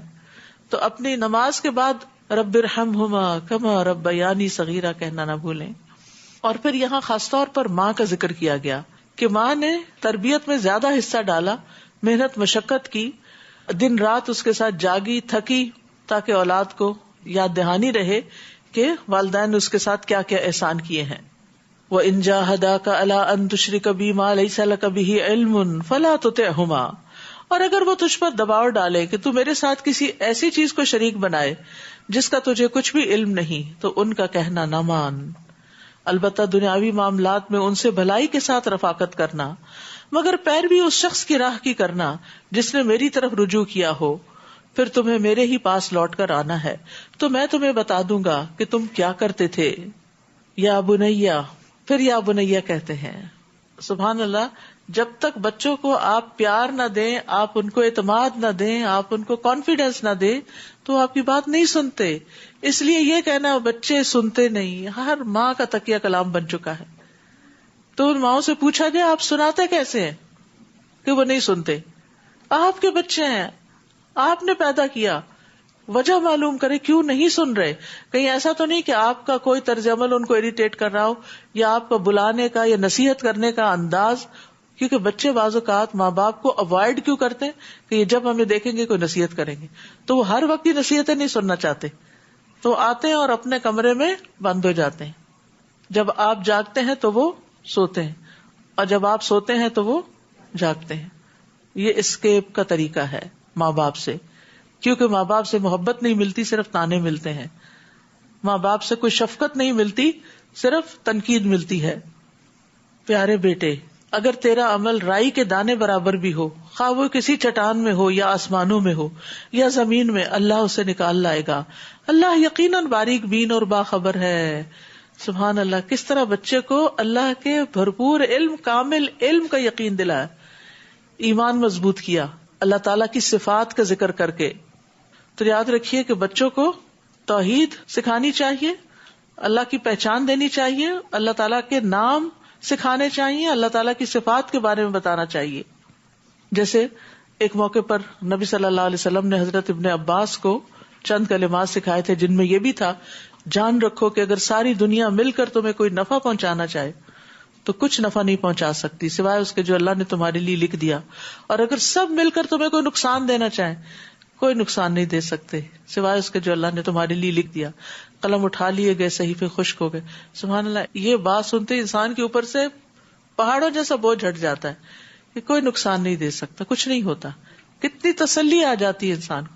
اور آج آپ دیکھیں کہ بچوں کو بھی سٹریس ہوتا ہے، حتیٰ کہ مجھے کسی نے بتایا کہ اب یہ بھی کہا جا رہا ہے کہ ماں کے پیٹ میں بھی بچوں کو سٹریس ہوتا ہے، شاید وہ ماں کے سٹریس کی وجہ سے وہ ان پہ ٹرانسفر ہو جاتا ہے۔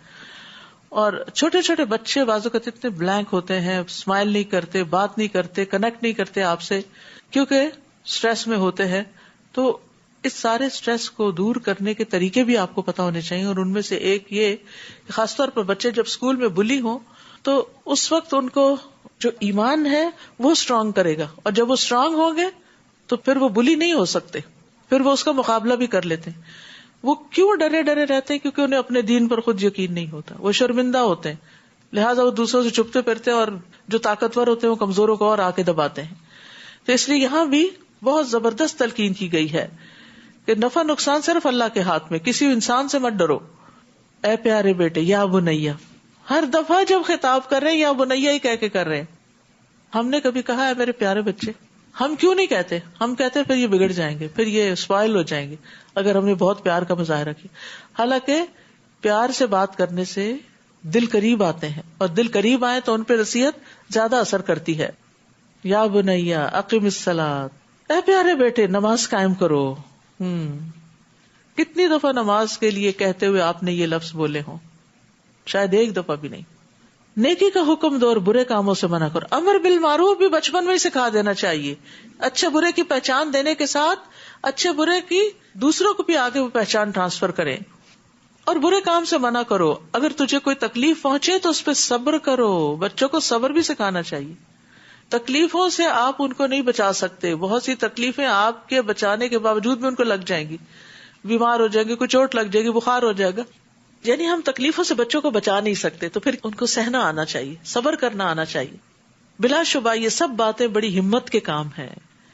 پھر انہیں اخلاق سکھانا چاہیے. ولا تصعر خدک للناس، اور از راہ تکبر لوگوں سے اپنا گال نہ پھلانا، منہ موڑ کے بات نہیں کرنا، نہ ہی زمین میں اکڑ کے چلنا، کیونکہ اللہ کسی خود پسند اور فخر کرنے والے کو پسند نہیں کرتا. رسول اللہ صلی اللہ علیہ وسلم نے بھی اس اخلاق کی تعلیم دی ہے. فرمایا تم لوگ ایک دوسرے سے حسد نہ کرو، نہ ہی ایک دوسرے کے خلاف ریٹ بڑھاؤ، نہ ہی ایک دوسرے سے بغض رکھو، نہ ہی ایک دوسرے سے روگردانی کرو، اور تم میں سے کوئی کسی کی بیع پر بیع نہ کرے، سودے پہ سودا نہ کرے. اور اللہ کے بندو بھائی بھائی بن جاؤ. یعنی اگر کوئی شخص چیز خرید رہا ہے تو آپ کہیں میں اتنے زیادہ دے دوں گا، مجھے دے دیں. یہ بھی غلط ہے. مسلمان کا بھائی ہے، وہ نہ اس پہ ظلم کرتا ہے، نہ اسے ذلیل کرتا ہے، نہ اس سے جھوٹ بولتا ہے، اور نہ ہی اسے حقیر سمجھتا ہے. آپ صلی اللہ علیہ وسلم نے اپنے سینہ مبارک کی طرف اشارہ کرتے ہوئے 3 بار فرمایا تقوی یہاں ہے، تقوی یہاں ہے. کسی آدمی کے برا ہونے کے لیے یہی کافی ہے کہ وہ اپنے مسلمان بھائی کو حقیر سمجھے. تو جو دوسروں کو حقیر سمجھتا ہے دراصل اللہ کی نگاہ میں وہ خود حقیر ہے. ایک مسلمان کا خون، اس کا مال، اس کی عزت و آبرو دوسرے مسلمان پر پوری طرح حرام ہے. پھر چال ڈھال سکھائی. یعنی تربیت صرف ایک چیز کی نہیں ہوتی کہ آپ انہیں بس دنیا کمانے کے لیے تیار کرتے رہے اور بس ایک ہی رٹ لگائیں پڑھو پڑھو پڑھو، بلکہ زندگی کے اندر اخلاق اور ایمان اور عقیدہ اور ان سب چیزوں کو سکھانا بھی ضروری ہے. وقصد فی مشیک، اپنی چال میں اعتدال رکھو. وغضض من صوتک، اپنی آواز پست رکھو. اب دیکھیں جہاں بچے 4 اکٹھے ہو جاتے ہیں نا، وہاں چیخم داڑ شور ہنگامہ. کبھی ہم نے توجہ کی کہ یہ بھی چیز بچوں کو سکھانے کی ہے کہ اپنی آوازیں بہت بلند نہیں کرنی. ہم یہ کہہ کے چھوڑ دیتے ہیں، بچے ہیں نا، سمجھانا بھی نہیں چاہتے. اپنی آواز پست رکھو. بات کرتے ہوئے بس اتنی آواز میں بات کرو کہ دوسرا سمجھ جائے. اور یہ تربیت بھی بچپن سے ہوگی، ورنہ کیا ہوتا ہے شادی بھی ہو جاتی ہے اور شرافت سے بات کرنا نہیں آتی، بیوی پہ چیخ چلا رہے ہیں، بچوں پہ چیخ چلا رہے ہیں. تو یہ تربیت بچپن سے ہوتی ہے. بلا شبہ سب آوازوں سے بری آواز گدھے کی آواز ہے. یعنی گدھے کی آواز میں آواز کے ساتھ چنگاڑ بھی ہوتی ہے. تو بعض بچے روتے ہوئے چنگاڑتے بھی ہیں اور دھاڑتے بھی ہیں.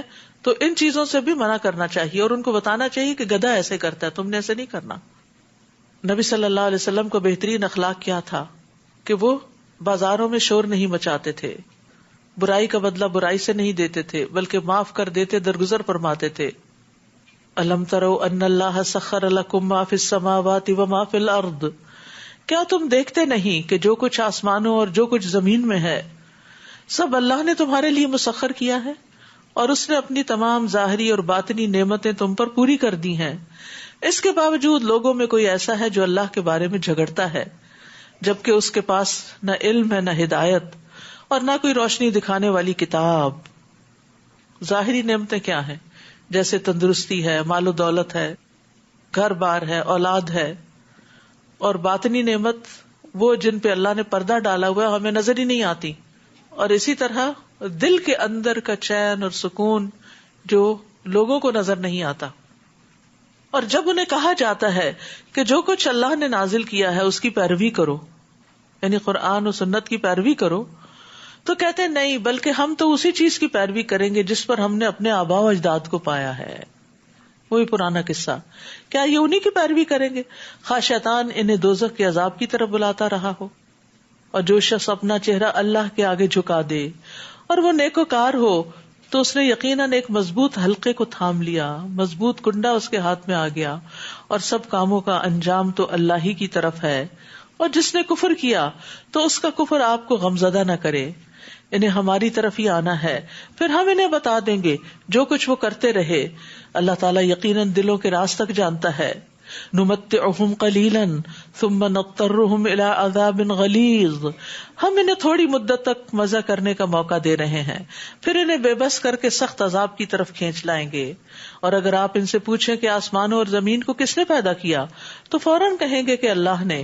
آپ کہیے کہ سب تعریف اللہ ہی کے لیے ہے، لیکن اکثر لوگ جانتے نہیں۔ بہت سے لوگ اللہ کی تعریف کرتے ہی نہیں۔ اگر انہیں یہ پتا ہوتا کہ تعریف اللہ کے لیے تو پھر وہ تعریف کرنے میں دیر نہ لگاتے۔ جو کچھ آسمانوں اور زمین میں ہے وہ اللہ ہی کا ہے، بے شک اللہ ہی بے نیاز اور قابل تعریف ہے۔ اور زمین میں جتنے درخت ہیں اگر وہ سب قلمیں بن جائیں اور سمندر روشنائی بن جائے، پھر اس کے بعد 7 مزید سمندر بھی روشنائی مہیا کرے، تو بھی اللہ کی باتیں ختم نہ ہوں گی۔ بلا شبہ اللہ غالب حکمت والا ہے۔ ما خلقکم ولا بعثکم الا کنفس واحدہ، تم سب کو پیدا کرنا اور دوبارہ زندہ کر کے اٹھا دینا اللہ کے لیے ایسا ہی ہے جیسے صرف ایک نفس کو پیدا کرنا۔ ان اللہ سمیع بصیر، بے شک اللہ سب کچھ سننے والا دیکھنے والا ہے۔ کیا تم دیکھتے نہیں کہ اللہ رات کو دن میں اور دن کو رات میں داخل کرتا ہے، اور اس نے سورج اور چاند کو مسخر کیا ہے، ہر ایک مقررہ وقت تک چلتا رہے گا، اور جو کچھ تم کرتے ہو اللہ اس سے باخبر ہے۔ یہ اس لیے کہ اللہ ہی حق ہے، اور اس کے علاوہ جنہیں وہ پکارتے ہیں وہ سب باطل ہیں، اور اللہ ہی بلند شان اور کبریائی والا ہے۔ کیا تم دیکھتے نہیں کہ اللہ اپنی مہربانی سے سمندر میں کشتی چلاتا ہے تاکہ تمہیں اپنی نشانیاں دکھائے؟ اس میں ہر صابر و شاکر کے لیے بہت سی نشانیاں ہیں۔ یاد رکھیے سمندر کے سفر میں جس طرح ستارے نظر آتے ہیں وہ خشکی پر نظر نہیں آتے، کیونکہ عموماً خشکی پر کیا ہوتا ہے، جہاں آپ رہتے ہیں بہت سی روشنیاں ہوتی ہیں، وہ ماند پڑ جاتے ہیں اور وہ روشنیاں پھر نظر نہیں آتی۔ اسی طرح سورج کا نکلنا، غروب ہونا، اور پھر طرح طرح کی جگہوں کے مشاہدے کرنا، تو یہ اللہ سبحانہ وتعالیٰ کی نشانیوں میں سے ہے۔ لیکن یہ کس کے لیے نشانیاں ہیں؟ ہر صابر و شاکر کے لیے، کیونکہ ان چیزوں کے لیے محنت بھی کرنی پڑتی ہے، یعنی آنکھیں بند کر کے اور سو کے بھی انسان سفر گزار سکتا ہے، لیکن غور و فکر کرتے ہوئے بھی۔ اور جب ان پر سائبانوں جیسی کوئی موت چھا جاتی ہے، یعنی سمندر کے سفر میں، تو اللہ کی مکمل حاکمیت کو تسلیم کرتے ہوئے خالصتاً اسے پکارتے ہیں۔ پھر جب وہ انہیں بچا کر خشکی تک لے آتا ہے تو پھر کچھ ہی لوگ حد اعتدال پر رہتے ہیں، اور ہماری نشانیوں کا انکار صرف وہی کرتے ہیں جو عہد توڑنے والے اور سخت ناشکرے ہیں۔ اے لوگو اپنے رب سے ڈرتے رہو، اور اس دن سے ڈر جاؤ جب نہ تو کوئی باپ اپنے بیٹے کے کچھ کام آئے گا اور نہ بیٹا باپ کے۔ اللہ کا وعدہ سچا ہے، لہٰذا یہ دنیا کی زندگی تمہیں دھوکے میں نہ ڈالے، اور نہ کوئی دھوکے باز تمہیں اللہ کے بارے میں دھوکے میں ڈالے۔ یہ دھوکے باز کون ہے؟ شیطان۔ کہ تمہارے دل میں اللہ کے بارے میں کوئی ایسے خیالات نہ ڈالے یا وسوسے نہ ڈالے کہ تم اللہ سے دور ہو جاؤ یا اس کی اطاعت سے دور ہو جاؤ۔ قیامت کا علم اللہ ہی کے پاس ہے، وہی بارش برساتا ہے، وہی جانتا ہے کہ ماؤں کے پیٹوں میں کیا کچھ ہے۔ نہ ہی کوئی یہ جانتا ہے کہ کل کیا کام کرے گا، اور نہ ہی یہ جانتا ہے کہ کس زمین میں وہ مرے گا۔ اللہ ہی ہے جو سب کچھ جاننے والا اور وہ بڑا باخبر ہے۔ سورۃ السجدہ۔ بسم اللہ الرحمن الرحیم۔ الف لام میم۔ تنزیل الکتاب لا ریب فیہ من رب العالمین۔ ام یقولون افتراہ بل هو الحق من ربك لتنذر قوما ما أتاهم من نذير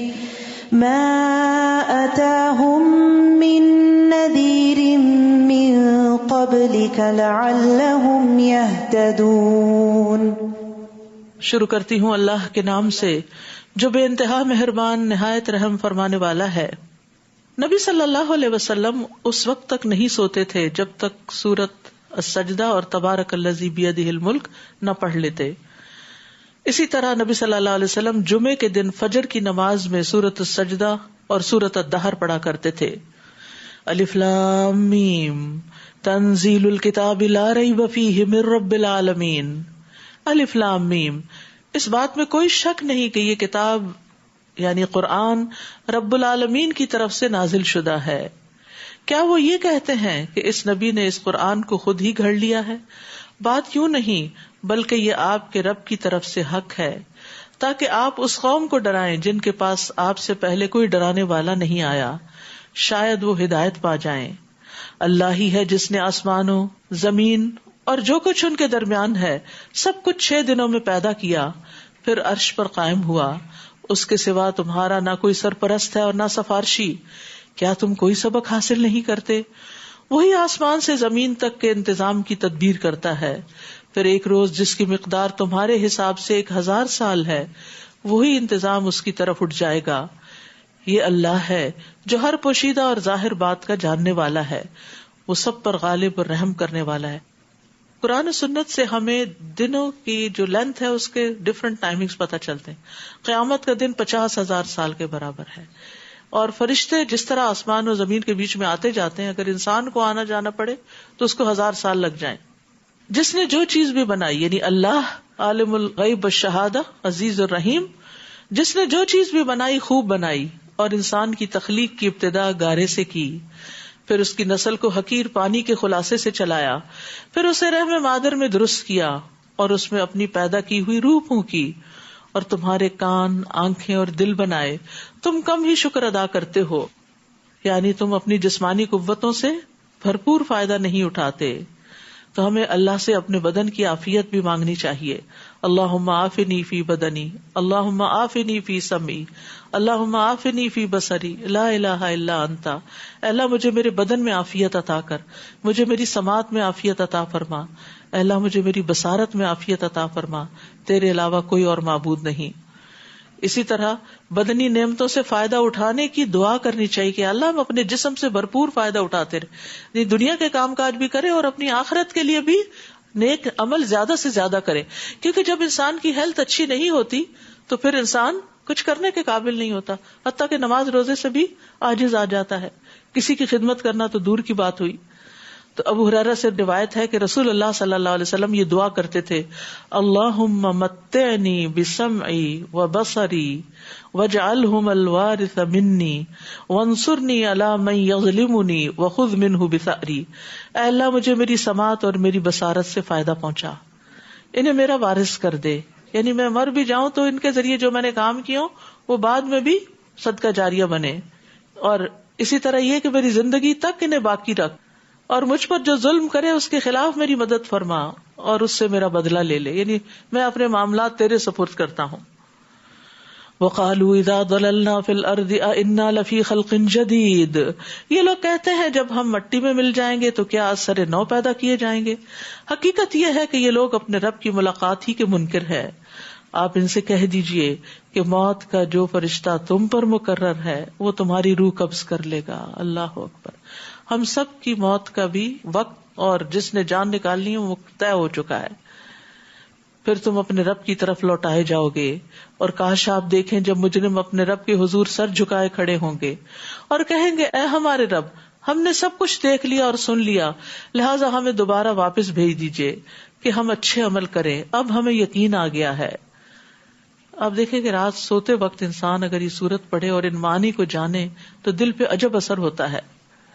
اور اگر ہم چاہتے تو پہلے ہی ہر شخص کو ہدایت دے دیتے، لیکن میری بات پوری ہو کے رہی کہ میں جہنم کو جن اور انسانوں سب سے بھر دوں گا. استغفر اللہ. بس اب اس بات کا مزہ چکھو جو تم نے اس دن کی ملاقات کو بلا دیا تھا، اب ہم نے بھی تمہیں بلا دیا، اور جو کچھ تم کرتے رہے اس کی وجہ سے اب دائمی عذاب کا مزہ چکھو. ہماری آیات پر تو وہی لوگ ایمان لاتے ہیں کہ جب انہیں ان آیات سے نصیحت کی جاتی ہے تو سجدے میں گر پڑتے ہیں اور اپنے رب کی تعریف کے ساتھ تسبیح کرتے ہیں اور تکبر نہیں کرتے. ان کے پہلو بستروں سے الگ رہتے ہیں، وہ اپنے رب کو خوف اور امید سے پکارتے ہیں، اور جو رزق ہم نے انہیں دیا ہے اس میں سے وہ خرچ کرتے ہیں. یہاں خاص صفات بتائی گئی ہیں مومنوں کی کہ وہ جسمانی لذتوں اور مال پر اللہ کے قرب کو ترجیح دیتے ہیں. یعنی نیند بھی قربان کرتے ہیں, بستروں سے اٹھ کے نوافل پڑھتے ہیں, اور اسی طرح مال محنت سے کما کے پھر اسے اللہ کے راستے میں دے دیتے ہیں, کیونکہ نیند قربان کرنے سے, مال قربان کرنے سے اللہ کا قرب نصیب ہوتا ہے. لیکن ہم نے انہی چیزوں کو ساتھ لگایا ہوا ہے جس کے نتیجے میں وہ ایمان کی حلاوت اور لذت محسوس نہیں ہوتی. فلا تعلم نفس, کوئی شخص یہ نہیں جانتا, ما اخفی لہم من قرۃ اعین, کہ اس کی آنکھوں کی ٹھنڈک کی کیا کچھ چیزیں ان کے لیے چھپا کے رکھی گئی ہیں. رات کی عبادت چھپی ہوئی عبادت ہوتی ہے, تو اجر بھی چھپا ہوا ہے ان کا. یہ ان کاموں کا بدلہ ہوگا جو وہ کیا کرتے تھے.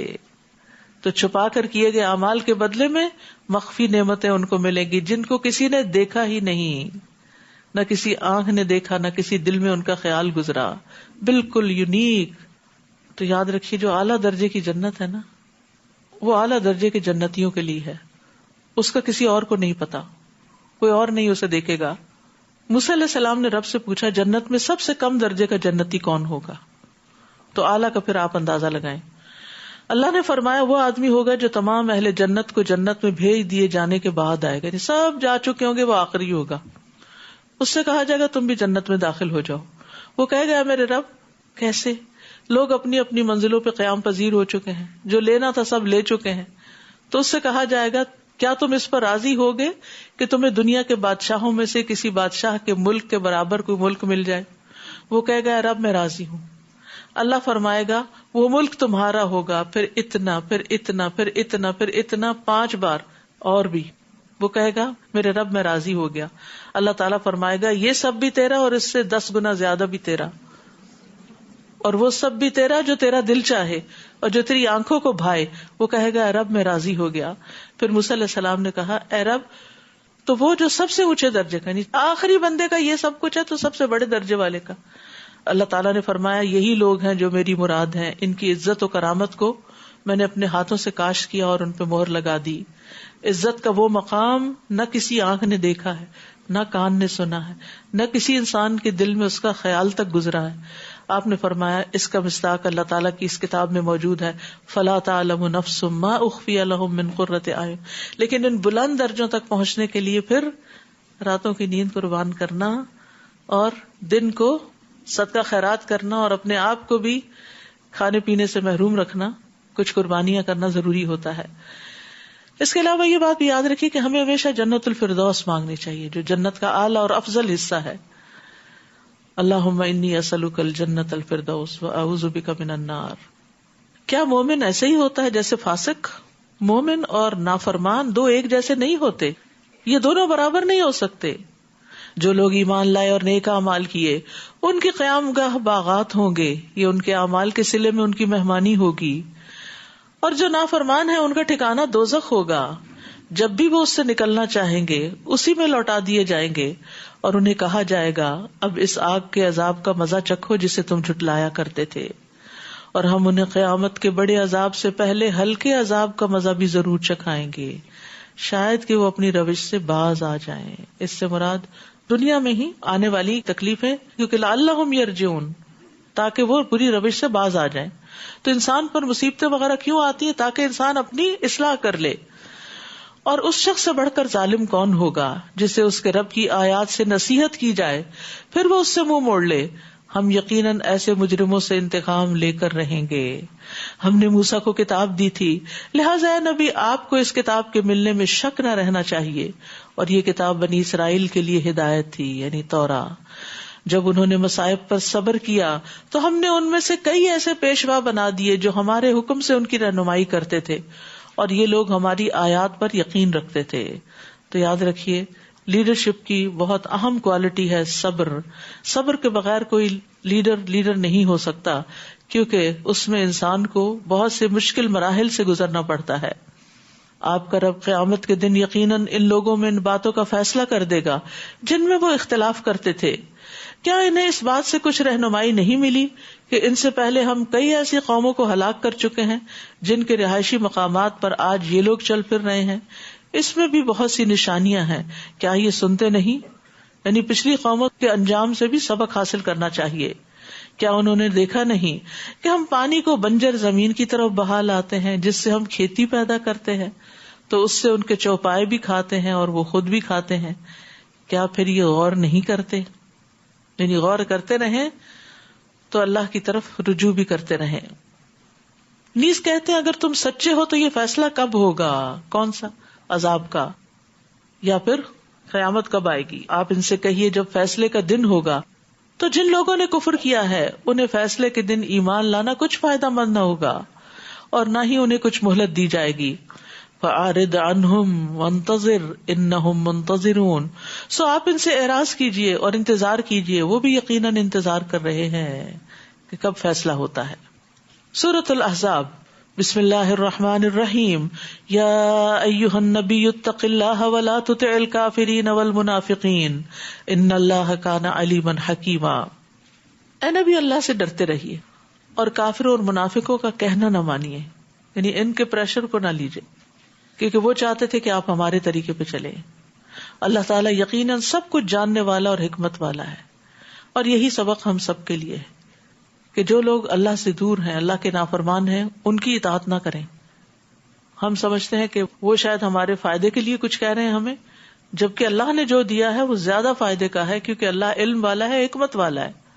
اور جو کچھ آپ کے رب کی طرف سے آپ پر وحی کی جاتی ہے اسی کی اتباع کیجیے. اور تم جو کچھ بھی عمل کرتے ہو اللہ تعالیٰ یقیناً ان سے باخبر ہے. اور اللہ پر بھروسہ کیجیے اور اللہ کا کارساز ہونا ہی کافی ہے. اللہ نے کسی آدمی کے اندر دو دل نہیں بنائے، نہ ہی تمہاری ان بیویوں کو جن سے تم زہار کرتے ہو تمہاری مائیں بنایا ہے، اور نہ تمہارے منہ بولے بیٹوں کو تمہارے حقیقی بیٹے بنایا ہے. یہ تو تمہارے منہ کی باتیں ہیں، مگر اللہ حقیقی بات کہتا ہے اور وہ صحیح راہ دکھاتا ہے. ان منہ بولے بیٹوں کو ان کے باپوں کے نام سے پکارو. جب کوئی بچہ اڈاپٹ کیا جائے تو باپ کا نام نہیں بدلنا چاہیے. اللہ کے ہاں یہی انصاف کی بات ہے. اور اگر تمہیں ان کے باپوں کے نام کا علم نہ ہو تو وہ تمہارے دینی بھائی اور دوست ہیں، کوئی فرضی نام رکھ لینا چاہیے. اور کوئی بات تم بھول چوک کی بنا پہ کہہ دو تو اس میں تم پر کوئی گرفت نہیں، مگر جو دل کے ارادے سے کہو اس پر ضرور پکڑ ہوگی. اللہ یقیناً معاف کرنے والا، رحم کرنے والا ہے. تو یہاں بہت اہم مسئلہ پتہ چل رہا ہے کہ اڈاپشن کی وجہ سے ولدیت نہیں بدلنی چاہیے. نبی صلی اللہ علیہ وسلم نے فرمایا جو شخص جانتے ہوئے اپنے باپ کے سوا کسی دوسرے کی طرف اپنے آپ کو منسوب کرے تو اس پر جنت حرام ہے. بلا شبہ نبی مومنوں کے لیے ان کی اپنی ذات سے بھی مقدم ہے، اور آپ کی بیویاں مومنوں کی مائیں ہیں، امہات المومنین. اور کتاب اللہ کی روح سے مومنین اور مہاجرین کی نسبت رشتہ دار ایک دوسرے کے ترکے کے زیادہ حقدار ہیں. البتہ اگر تم دوستوں سے کوئی بھلائی کرنا چاہو تو کر سکتے ہو، کتاب اللہ میں یہی کچھ لکھا ہوا ہے. یہ جو وصیت کا خانہ رکھا گیا نا، یہ ایسے ہی لوگوں کو دینے کے لیے ہے جن کے باقاعدہ شریعت میں وراثت کے حصے نہیں مقرر کیے گئے. اور اس عہد کو یاد رکھو جو ہم نے سب نبیوں سے لیا اور آپ سے بھی، اور نوح، ابراہیم، موسیٰ اور عیسیٰ ابن مریم سے بھی. ان سب سے ہم نے پختہ عہد لیا تھا تاکہ اللہ تعالیٰ سچے لوگوں سے ان کی سچائی کے بارے میں سوال کرے، اور کافروں کے لیے ہم نے دردناک عذاب تیار کر رکھا ہے. یا ایھا الذین آمنوا اذکروا نعمت اللہ علیکم. اے ایمان والو، اللہ کے اس احسان کو یاد رکھو جب کفار کے لشکر تم پر چڑھ آئے تھے. اشارہ ہے غزوہ خندق کی طرف، جس کو غزوہ احزاب بھی کہا جاتا ہے. احزاب حزب کی جمع ہے جس کا مطلب ہے لشکر. تو ہم نے آندھی اور ایسے لشکر بھیج دیے جو تمہیں نظر نہ آتے تھے، یعنی ان کے مقابلے کے لیے، کیونکہ ان کی تعداد 10,000 کے قریب تھی، اور یہ 5 ہجری میں غزوہ ہوا تھا. اور جو کچھ تم کر رہے تھے اللہ اسے خوب دیکھ رہا تھا جب وہ تمہارے اوپر سے اور نیچے سے تم پر چڑھ آئے تھے، یعنی مدینہ کو انہوں نے گھیر لیا تھا. جب آنکھیں پھر گئی تھیں اور کلیجے منہ کو آنے لگے تھے، اور تم اللہ تعالیٰ کے متعلق طرح طرح کے گمان کرنے لگے، یعنی اتنا سخت وقت تھا. اس موقع پر مومنوں کی آزمائش کی گئی اور وہ بری طرح ہلا دیے گئے. استغفر اللہ. جبکہ منافق اور وہ لوگ جن کے دلوں میں بیماری تھی وہ یہ کہہ رہے تھے کہ اللہ اور اس کے رسول نے ہم سے جو وعدہ کیا تھا وہ بس دھوکے کا ہی تھا. استغفر اللہ. یہی منافقت ہوتی ہے کہ انسان جب غصے میں آئے تو پرواہ نہ کرے کہ یہ اللہ کی بات ہے، یہ اللہ کا حکم ہے، اس کو بلیٹل کر دے. جبکہ منافق اور وہ لوگ جن کے دلوں میں بیماری تھی یہ کہہ رہے تھے کہ اللہ اور اس کے رسول نے ہم سے جو وعدہ کیا تھا وہ بس ایک دھوکہ ہی تھا، نعوذ باللہ۔ اور جب ان کا ایک گروہ کہنے لگا یثرب والو آج تمہارے ٹھہرنے کا کوئی موقع نہیں، لہذا واپس آ جاؤ، یہ منافقین کا گروہ تھا، اور ان کا ایک گروہ نبی سے واپس جانے کی اجازت مانگ رہا تھا اور کہتا تھا کہ ہمارے گھر غیر محفوظ ہیں، حالانکہ ان کے گھر غیر محفوظ نہیں تھے، وہ تو صرف جنگ سے فرار چاہتے تھے، یعنی بہانے کر کے جنگ سے بھاگنا چاہتے تھے۔ اور اگر کفار کے لشکر اطراف مدینہ سے ان پر چڑھ آتے اور انہیں فتنے کی دعوت دیتے تو یہ منافق فوراً مان لیتے اور اس میں کچھ زیادہ دیر نہ کرتے، یعنی یہ لوگ اہل ایمان کا ساتھ دینے کی بجائے اہل کفر کا ساتھ دینے کے لیے تیار ہیں، حالانکہ اس سے پہلے وہ اللہ سے عہد کر چکے تھے کہ وہ پیٹھ نہ پھیریں گے اور اللہ سے کیے ہوئے عہد کی باز پرس تو ہو کر ہی رہے گی۔ آپ ان سے کہیے اگر تم موت اور قتل ہونے سے بھاگتے ہو تو تمہارا بھاگنا تمہیں کچھ فائدہ نہ دے گا، اس صورت میں بھی تم تھوڑا عرصہ ہی فائدہ اٹھا سکو گے۔ حقیقت یہ کہ انسان، جیسے پہلے میں نے مثال دی تھی وہ جو امام غزالی کی بات تھی کہ شیر اس کے پیچھے ہے اور وہ چھپ کے کنویں میں ہے، یعنی اس دنیا میں ہے، لیکن موت اس کا پیچھا کر رہی ہے، اور اگر سارے اسباب بھی امن کے میسر آ جائیں، صحت ہو، گھر ہو، بچے ہوں، اچھے ڈاکٹرز کو جانتے ہوں، سب کچھ ہو، تو بھی جب موت آتی ہے تو وہ ان سب کے بیچ میں سے اٹھا کے لے جاتی ہے، وہ نہیں چھوڑتی۔ موت سے فرار ممکن نہیں۔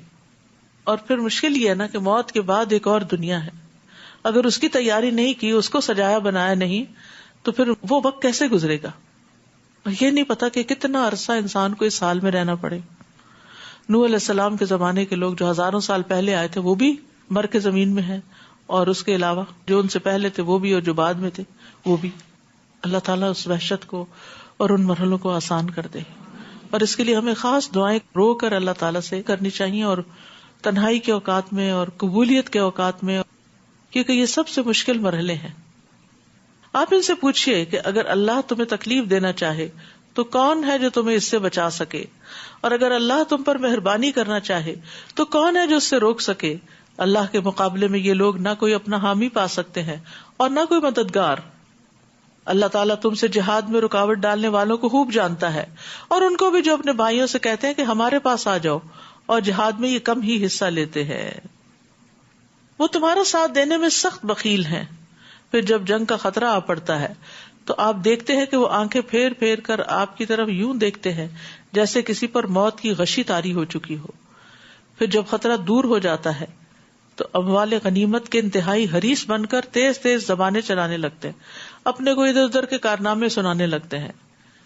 یہی لوگ ہیں جو قطعاً ایمان نہیں لائے، لہٰذا اللہ ان کے اعمال برباد کر دے گا، اور یہ بات اللہ کے لیے بہت آسان ہے۔ یحسبون الاحزاب لم یذهبوا، وہ یہی سمجھ رہے ہیں کہ ابھی لشکر گئے نہیں، منافقین، اور اگر یہ لشکر چڑھ آئے تو یہ تمنا کریں گے کاش وہ دیہاتوں میں رہنے والے ہوتے اور بس تمہارے حالات ہی پوچھ لیا کرتے، اور اگر وہ تم میں موجود بھی ہوتے تو دشمن سے لڑائی میں کم ہی حصہ لیتے۔ لقد كان لكم في رسول الله اسوة حسنة لمن كان يرجو الله واليوم الآخر وذكر الله كثيرا۔ مسلمانوں تمہارے لیے اللہ کے رسول کی ذات میں بہترین نمونہ ہے، بہترین رول ماڈل ہے تمہارے لیے، جو بھی اللہ اور یوم آخرت کی امید رکھتا ہو اور اللہ کو بکثرت یاد کرتا ہو۔ تو نبی صلی اللہ علیہ وسلم کی ذات صرف عبادات میں ہی نہیں، اخلاق میں، ایمان میں، دنیا آخرت کے سارے معاملات میں ہمارے لیے ایک نمونہ ہے، لیکن ہمیں یہ دیکھنا چاہیے کہ ہم ان کے نمونے کو کتنا فالو کرتے ہیں۔ اب اس میں آپ دیکھیے، صبح میرے ہسبینڈ ایسی ایک ویڈیو پہ کلک کیا، میں نے تو صرف سنا ہی دور سے، تو کوئی شخص بول رہا تھا کہ کسی جگہ پر نبی صلی اللہ علیہ وسلم کے جبے کا دیدار کرایا جا رہا ہے، اور یہ 1400 سال پرانا ہے۔ آپ ذرا سوچئے کہ کس طرح پاسبل ہے کہ 1400 سال پرانی چیز جو ہے وہ اس طرح بالکل انٹیکٹ اور صحیح سلامت ہو، اور وہ لوگوں کے لیے لٹکا دی جائے اور لوگ آ کے اس کا دیدار کریں، اور طویل لائنیں ہیں اس پر، اور لوگ پیاسے بھوکے اور بدحال ہوئے میں ہیں صرف اس کی ایک جھلک دیکھنے کو، جو کہ پتہ نہیں سچ بھی ہے یا نہیں۔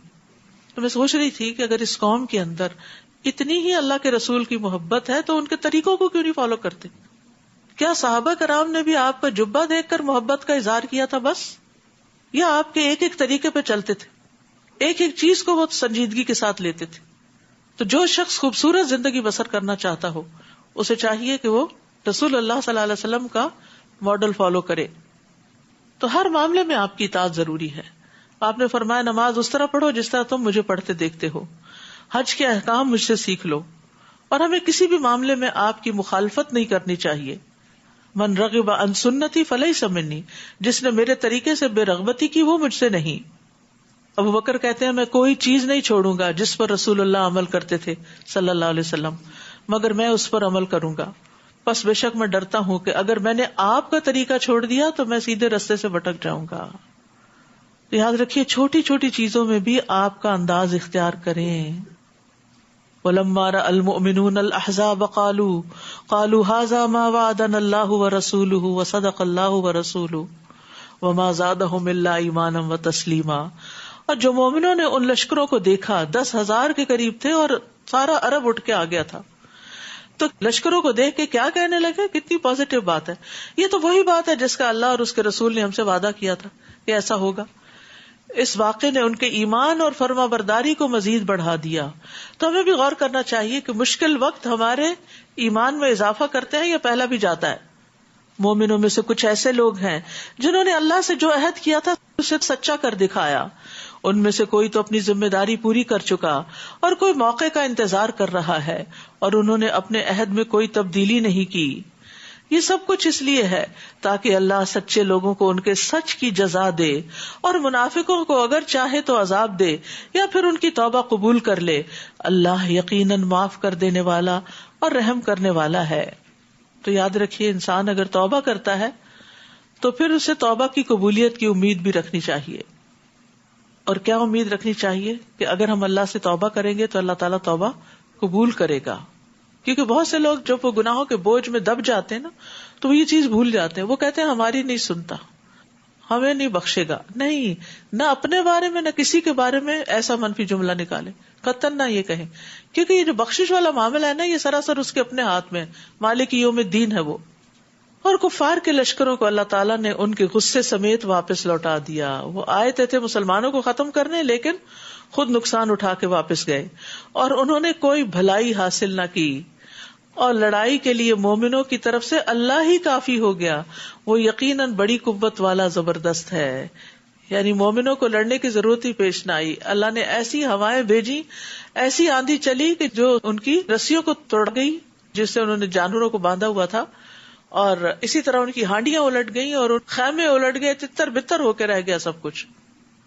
اور اہل کتاب میں سے جنہوں نے کافروں کی مدد کی تھی، بنو قریظہ، انہیں اللہ ان کے قلعوں سے اتار لایا، جس کی تفصیل سورۃ الحشر میں آئے گی. اور ان کے دلوں میں رعب ڈال دیا کہ ان کے ایک گروہ کو تم قتل کر رہے تھے اور دوسرے کو قیدی بنا رہے تھے، اور تمہیں ان کی زمین، ان کے گھروں اور ان کے اموال کا وارث بنا دیا، اور اس زمین کا بھی جہاں تم نے قدم تک نہ رکھا تھا. اور اللہ تعالیٰ ہر چیز پر پوری پوری قدرت رکھتا ہے. اے نبی اپنی بیویوں سے کہہ دیجئے اگر تم دنیا کی زندگی اور دنیا ہی کی زینت چاہتی ہو تو آؤ میں تمہیں کچھ دے دلا کے بھلے طریقے سے رخصت کر دوں. وَإِن كُنتُنَّ تُرِدْنَ اللَّهَ وَرَسُولَهُ وَالدَّارَ الْآخِرَةَ فَإِنَّ اللَّهَ أَعَدَّ لِلْمُحْسِنَاتِ مِنكُنَّ أَجْرًا عَظِيمًا. اور اگر تم اللہ، اس کا رسول اور آخرت کا گھر چاہتی ہو تو اللہ تعالیٰ نے تم میں سے نیکوکاروں کے لیے بہت بڑا اجر تیار کر رکھا ہے. تو ازواج مطہرات کی ترجیح کیا تھی؟ انہوں نے کیا چنا ہوگا؟ اللہ اور اس کا رسول. نبی صلی اللہ علیہ وسلم کی زوجہ عائشہ رضی اللہ تعالیٰ عنہ کہتی ہیں کہ رسول اللہ صلی اللہ علیہ وسلم کو جب حکم ہوا کہ وہ اپنی بیویوں کو اختیار دیں تو سب سے پہلے آپ میرے پاس تشریف لائے اور فرمایا میں تم سے ایک معاملے کے متعلق کہنے آیا ہوں.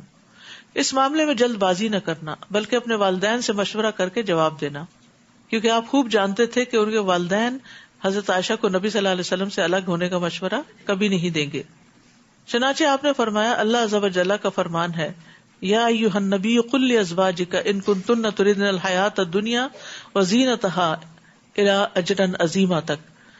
میں نے کہا میں اس معاملے میں اپنے والدین سے کیا مشورہ کروں گی، میں تو اللہ اور اس کے رسول اور آخرت کے گھر کو چاہتی ہوں. حضرت عائشہ کہتی ہیں کہ پھر نبی صلی اللہ علیہ وسلم کی دوسری بیویوں نے بھی یہی جواب دیا جو میں نے دیا تھا. جو آخرت چاہتے ہیں نا وہ سوچ سمجھ کے چاہتے ہیں. وہی صرف جذباتی کوئی لیکچر سن کے تو آخرت کے چاہت والے نہیں بن جاتے، بلکہ وہ ان کی زندگی کا ایک مستقل حصہ بن جاتی ہے کہ ہمیں ہر کام اپنی آخرت بنانے کے لیے کرنا ہے. یا نساء النبی من یأت منکن بفاحشۃ مبینہ یضاعف لها العذاب ضعفین وکان ذلک علی اللہ یسیرا. اے نبی کی بیویوں، تم میں سے جو کوئی کھلی بے حیائی کا ارتکاب کرے تو اسے دگنا عذاب دیا جائے گا، اور یہ بات اللہ کے لیے بہت آسان ہے. استغفر اللہ. اگر نبی کی بیویوں کو یہ بات کہی جا رہی ہے تو عام لوگوں کے لیے کیا بات ہو سکتی ہے. اللہ سبحانہ وتعالی ہمیں قرآن کو سمجھنے کی توفیق عطا فرمائے اور ان ساری چیزوں سے ہماری آنکھیں کھول دے تاکہ ہم عمل کرنے والے بن جائیں. وآخر دعوانا ان الحمد للہ رب العالمین. سبحانک اللہم وبحمدک اشہد ان لا الہ الا انت استغفرک واتوب الیک. السلام علیکم ورحمۃ اللہ وبرکاتہ.